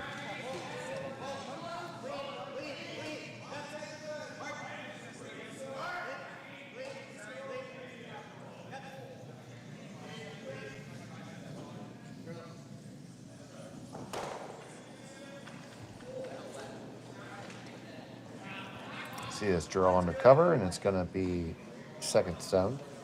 Yeah, not critical. I mean, he could have even been just biting at the back 12 would have worked for now. He needed a rock where they couldn't get at it, and that's what he's got.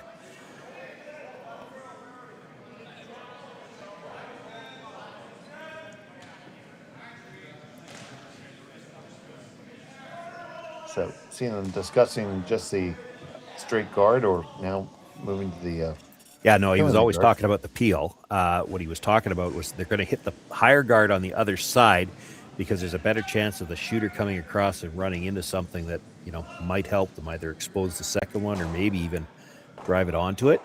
Oh, gets the double peel. Oh! And the one in the rings. Almost got everything. Yeah, that's fine. That's absolutely perfect. It's all the corner guards are gone, and the one yellow rock still in the rings is now exposed. So for Kleiter, your choices are you guard your one that's in the rings, or you loop right around everything. You could be thinking about both of those possibilities too. You might be thinking, well, we guard this one for now, and at some point in the end, he's still going to loop around them because the chase will always be there. The nice thing about this come around, that red stone that's now off the ring stayed in play. So if you make a good corner guard here, it's a little trickier to just try to peel the guard because there's jams either in the house or that stone that's just off the rings. This is one where you might bring the corner guard a little tighter than you would otherwise, just to make a half rock hit probably jams one of those red stones, regardless of which side you're playing it on.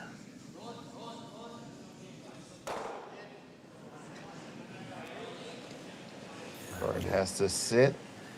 It did, but Chase is there either way. Chase is there, and the guard's probably high enough that you could straight peel it too if you wanted to. I thought they'd try to get that guard a little bit tighter, where the jam on that stone just outside of the rings would be a little bit more possible. They are going to try to dig it out. Just can't miss this on the wide side. You got to hit something yellow here. If it's the guard, so be it.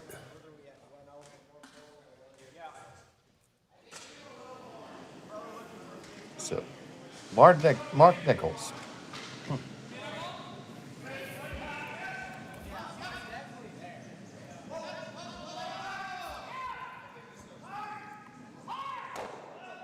Hard to hold the line here. And they just get past that guard and all the way back and make that takeout. Great team shot there.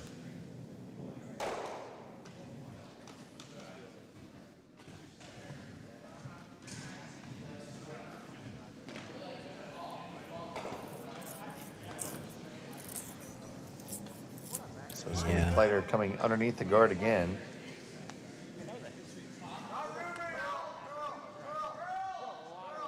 Has to make something happen here, down by 4 in the 6th end. Does have the hammer, but can certainly not afford to give up another point.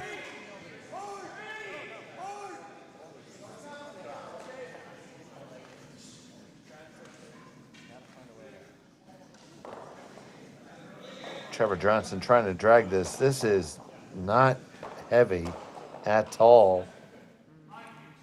It's not even going to be third shot, fourth shot even. Well, that's not critical. It's a tough one to remove, and there is a nose hit triple on the Reds right now. So you got that in the spot where it's tough for Brad to get rid of it. So he's going to have to play more of an offensive style shot.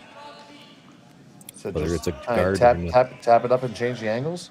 Yeah, probably not, because that could just as easily leave a quad. I'm thinking you're either throwing the guard or you're throwing another one in the rings. It looks like they're going in the rings. You don't really want to throw the guard because then they just come around it all. Mind you, that still probably eliminates the one that was just thrown.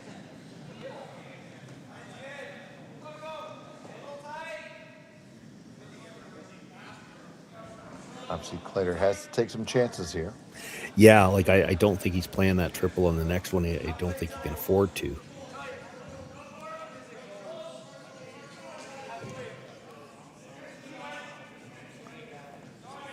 That's the kind of shot you have to hope it's still there for your last one to get a pile.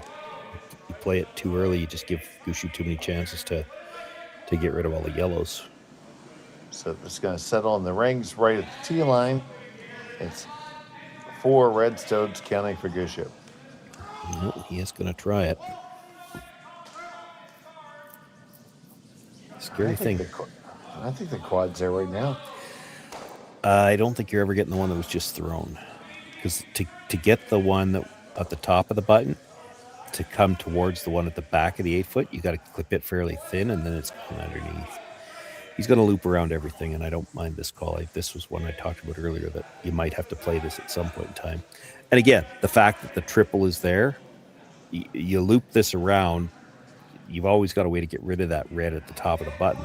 The trick here is to try to find a place where you can put a Yellowstone that Brad can't get at it.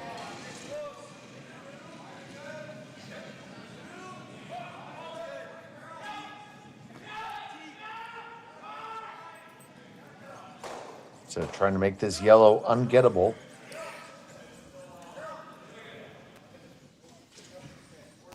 Yeah, or at least force Gushue to try to run something red back, and if you can get a bit of a mistake, maybe he takes care of one of these rocks for you. It lies second stone. Now, you can certainly get it a couple ways.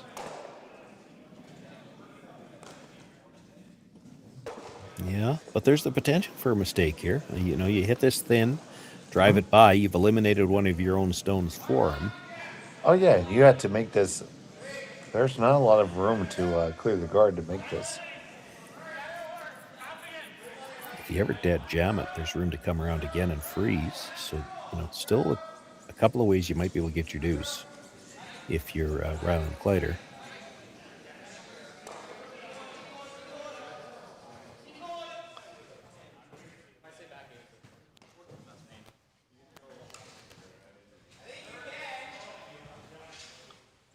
So here's Gushue.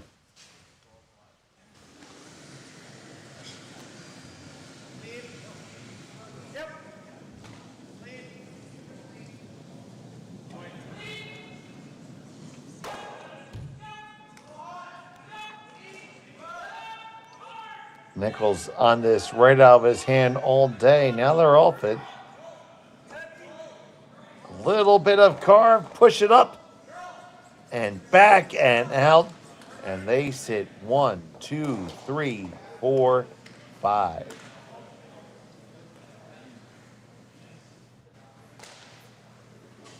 That's a lot. It is. But there's still something to work with if you're Rylan Kleiter. If you get a good corner freeze on that stone at the tee line, and I'm talking, you got to be about half on it, maybe even a sliver more than half. There's no way to get it out if you get to that angle, because when you blast it, it's going into that red at the other side of the 8-foot. But this is where the angle becomes so important. Like if you're only a quarter on it, it'll be fully exposed. You hit it with weight, and it goes underneath that red on the other side. You overcurl it, you might not be shot rock. You don't want to be right on the face because that red is a little bit more than half in front of the tee line so you wouldn't be shot.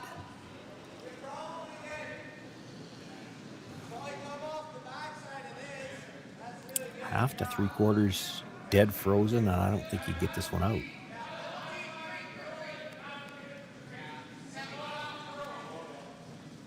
I'm not sure they need to be carving it, though.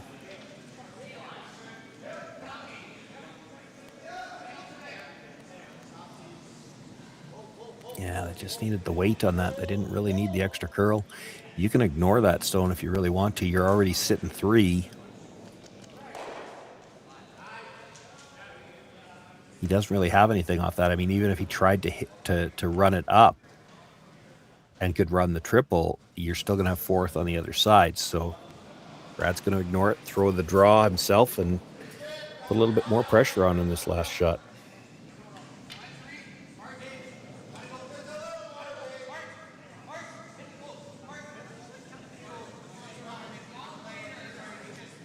Gushue still in the driver's seat here, and number 6 up by 4.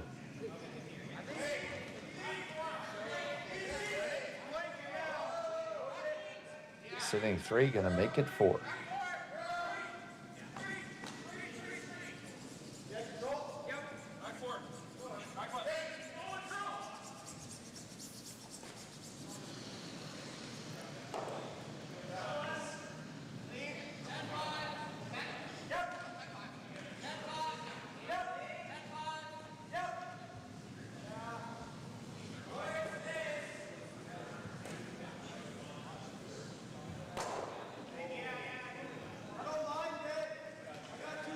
His last of the 6th.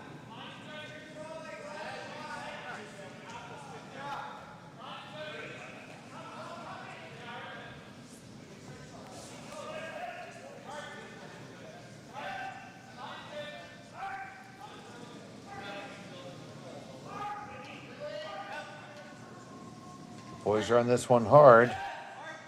They got the weight. Do they have the line? I don't think they have the weight either. Yeah, well, yeah, Scotia lighting the weight. Is there a shot for 2, Shawnee? I don't think so. There's an out-turn draw for 1, but I don't know if 1 is enough. Kid, if you ever hit that dead nose really hard, does it come across? It might, but your shooter's no better than 3rd shot, maybe 4th.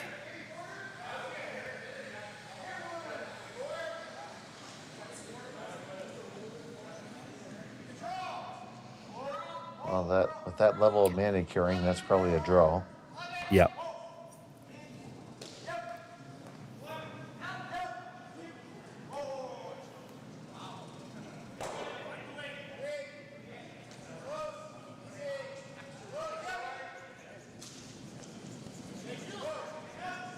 So, final stone of end number 6, facing 3. Kleiter. The out-turn draw.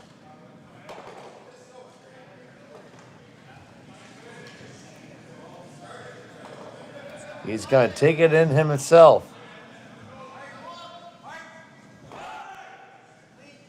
Can they get it there? Can they get there? Can they get past the guard? Oh, yes, and they do stick it for the single point. And they will trail by 3. Gushue will have the hammer in 7 when we come back from Martensville after this.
Aztec Safety is #1 for online safety training. Aztec Safety is the proud sponsor of the Aztec Safety Challenge, the #1 event on the World Curling Tour. And Aztec Safety has been a proud sponsor of Team Jacobs on our quest to represent Canada at the Olympic Games.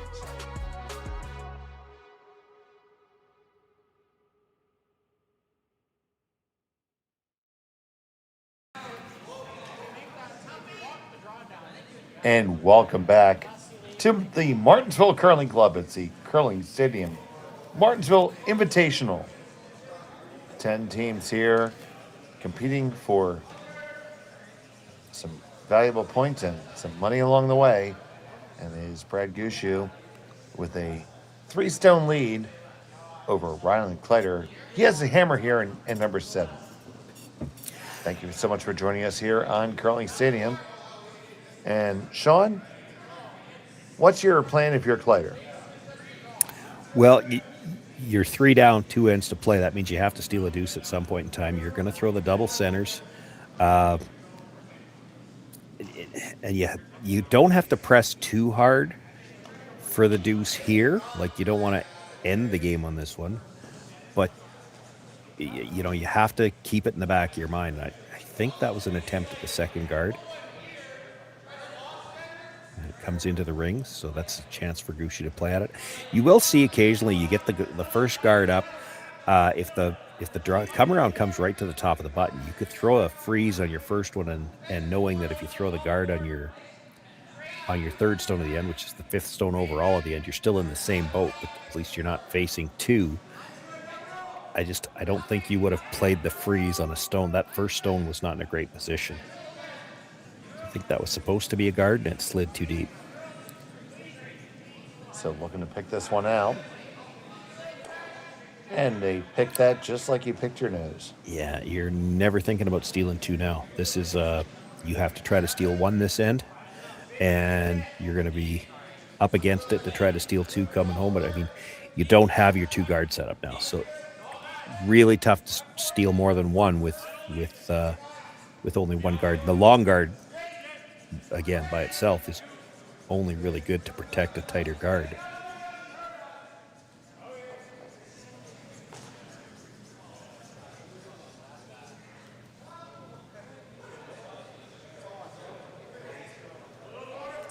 You got those lined up, but you maybe didn't get as much separation as you would have liked. I think they're going to take a run at the double peel here. Pretty sure they can just rip them out of here. Here comes Botcher. He kicks and fires. Big positive release here Even from if Botcher.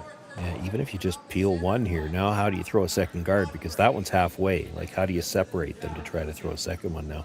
You might have to come around, and then it's peel the guard and guard for your life. And he just got the top one there. There was a contrail off the back of that one. I'm going to try to tap this one behind the button, knowing that the guard's going to get peeled, and then you might have something you could freeze to later on.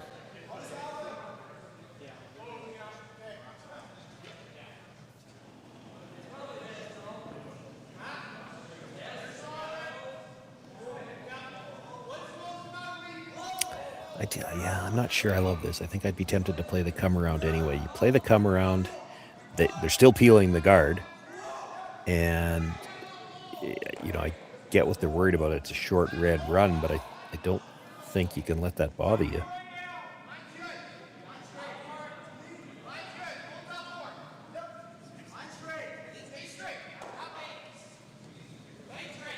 And they make the tap back. But obviously the peel is still very available. Yeah. Well, I don't think they can hurt themselves trying to get the double either. There's no way you're jamming both of them. If you jam 1, doesn't really hurt you. Botcher with his second. Gets 1, gets 2 in. There they go.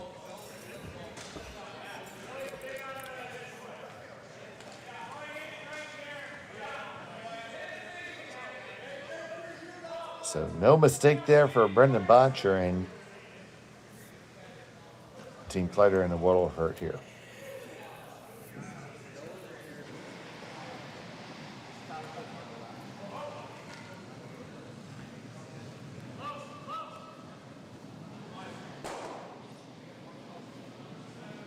Four stones left to come. They look at the freeze first. That might be the way to go. You get the freeze. You're trying to convince Brad Gushue to just blast it out. I don't think he will. I think he'll peel the guard anyway. But if he was to ever blast out the ones in the back, then you can come around the guard to the top of the 4 foot. They're trying to come around first. It's going to be short. This isn't bad though. That's still a guard. That'll just be another rip from Team Gushue here. Yeah, but he's not going to try the double now because you'd hate to jam it on that stone at the back of the 4. So they'll just try to pick the tight guard. And if you take the high one, so be it. As long as he's only taken one, if you're Kleiter, you've still got something to work with.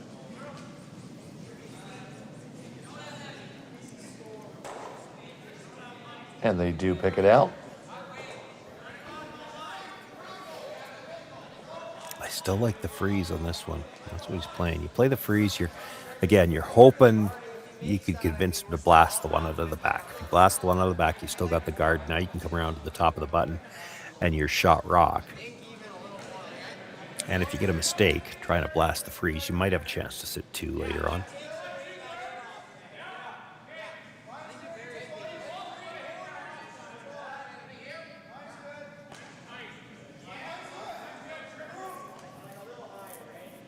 So Johnson kind of likes this one. Just a couple brush strokes. He likes it with good reason. That's a good shot. Yeah, he's going to blast it.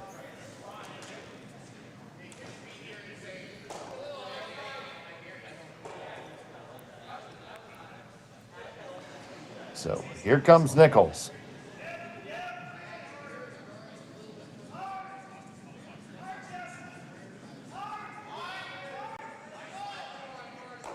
And bam, bam, there they go. So now you come around, dead buried to the top of the button. He peels the guard. You throw a little bit tighter guard so you can't chase, and that's your chance to steal.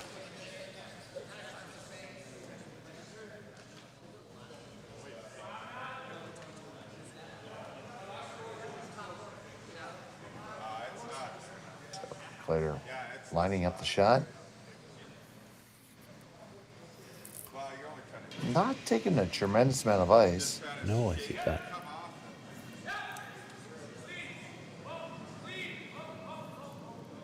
Might be a situation where the middle of the sheet's a little bit flatter. Could be to do with Rylan's release too. He does have a fairly pronounced set on his out-turn draw. And that's a big thing about curling, knowing where to put the broom for every different player.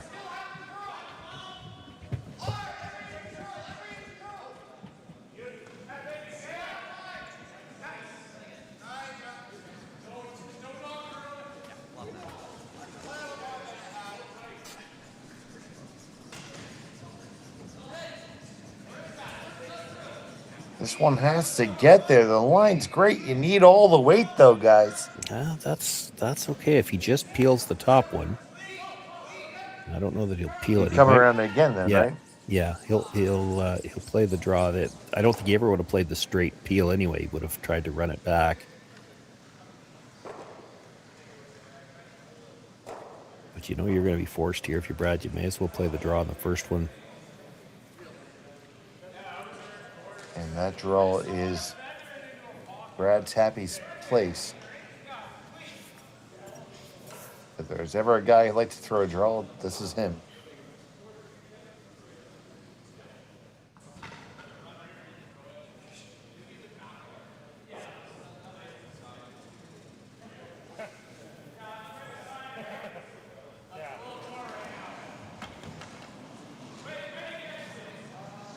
Is first of 2 here in the 7th inning.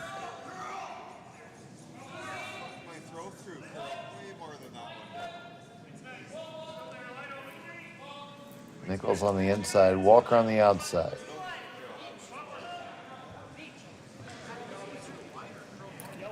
You don't want to put this behind the tee line, and if you are going to put it behind the tee line, you want to be well back there. It's going to stop just short of the tee line. It means Rylan's going to have to try to move it and stay right there. He's got to move it, 2 rock widths to be shot rock. And hard to move it that far and stay on the nose, too. You flop out a bit to the outside, there's room to get it out. Yeah, he's got to just paper his own. Yeah.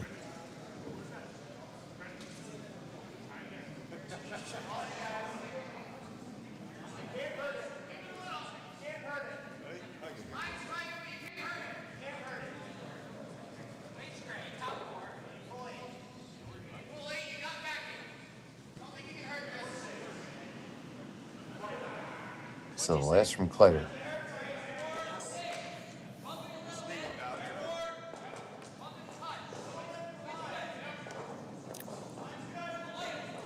Johnson picks it up. He's trying to hold it out there.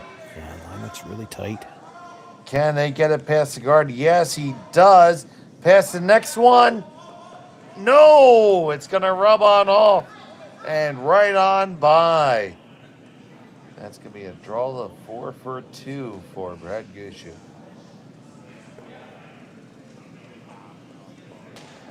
Does he get 2 if he's to his own? That's what they're trying to look at. It's hard to tell. I'm pretty sure you do. I'm sure we can get a tight house shot and know that for sure in a second. And just like that. Yeah, I think you come down to yours, you're fine. Yeah, I'm not sure they think so because they've taken enough ice. I think they're trying to come to the yellow one. You certainly have to make a choice. It can't be an either or, because if you try playing an either or and you just touch the red and spill over, you might only get one. But it did look like they took more ice, so I think they're coming to the yellow. They looked at both.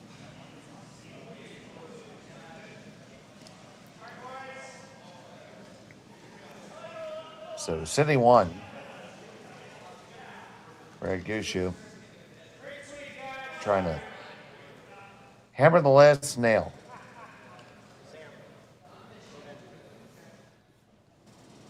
Final stone of the 7th end.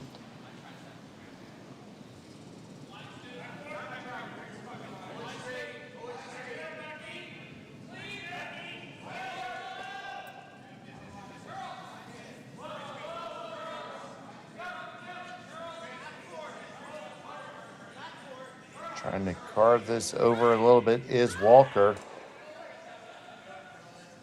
He's going to make contact with the yellow, push it back just enough, and I do believe that's a score 2 for Brad Gushue, and that will be good enough for the win.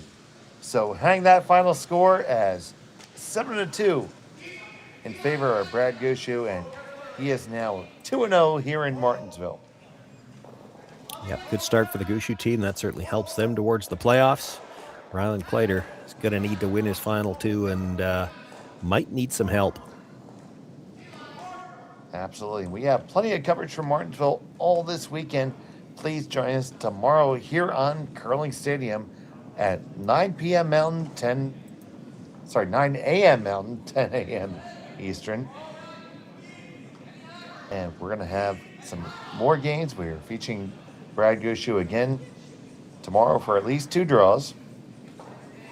So from the Martensville Curling Club, for my colleague Sean Joyce, and back at our studios in London, Ontario, Kaylee and Jerry, thank you so much for joining us here on Curling Stadium. Good day. Hey, Mark, you ready for this game tonight? Yeah, I'm excited, man. Cupsy, what are you doing over there? Don't worry, boys. Was just on AztecSafety.com, took a fire extinguisher safety course. Paul, I'm putting out the fires from now on. Woo!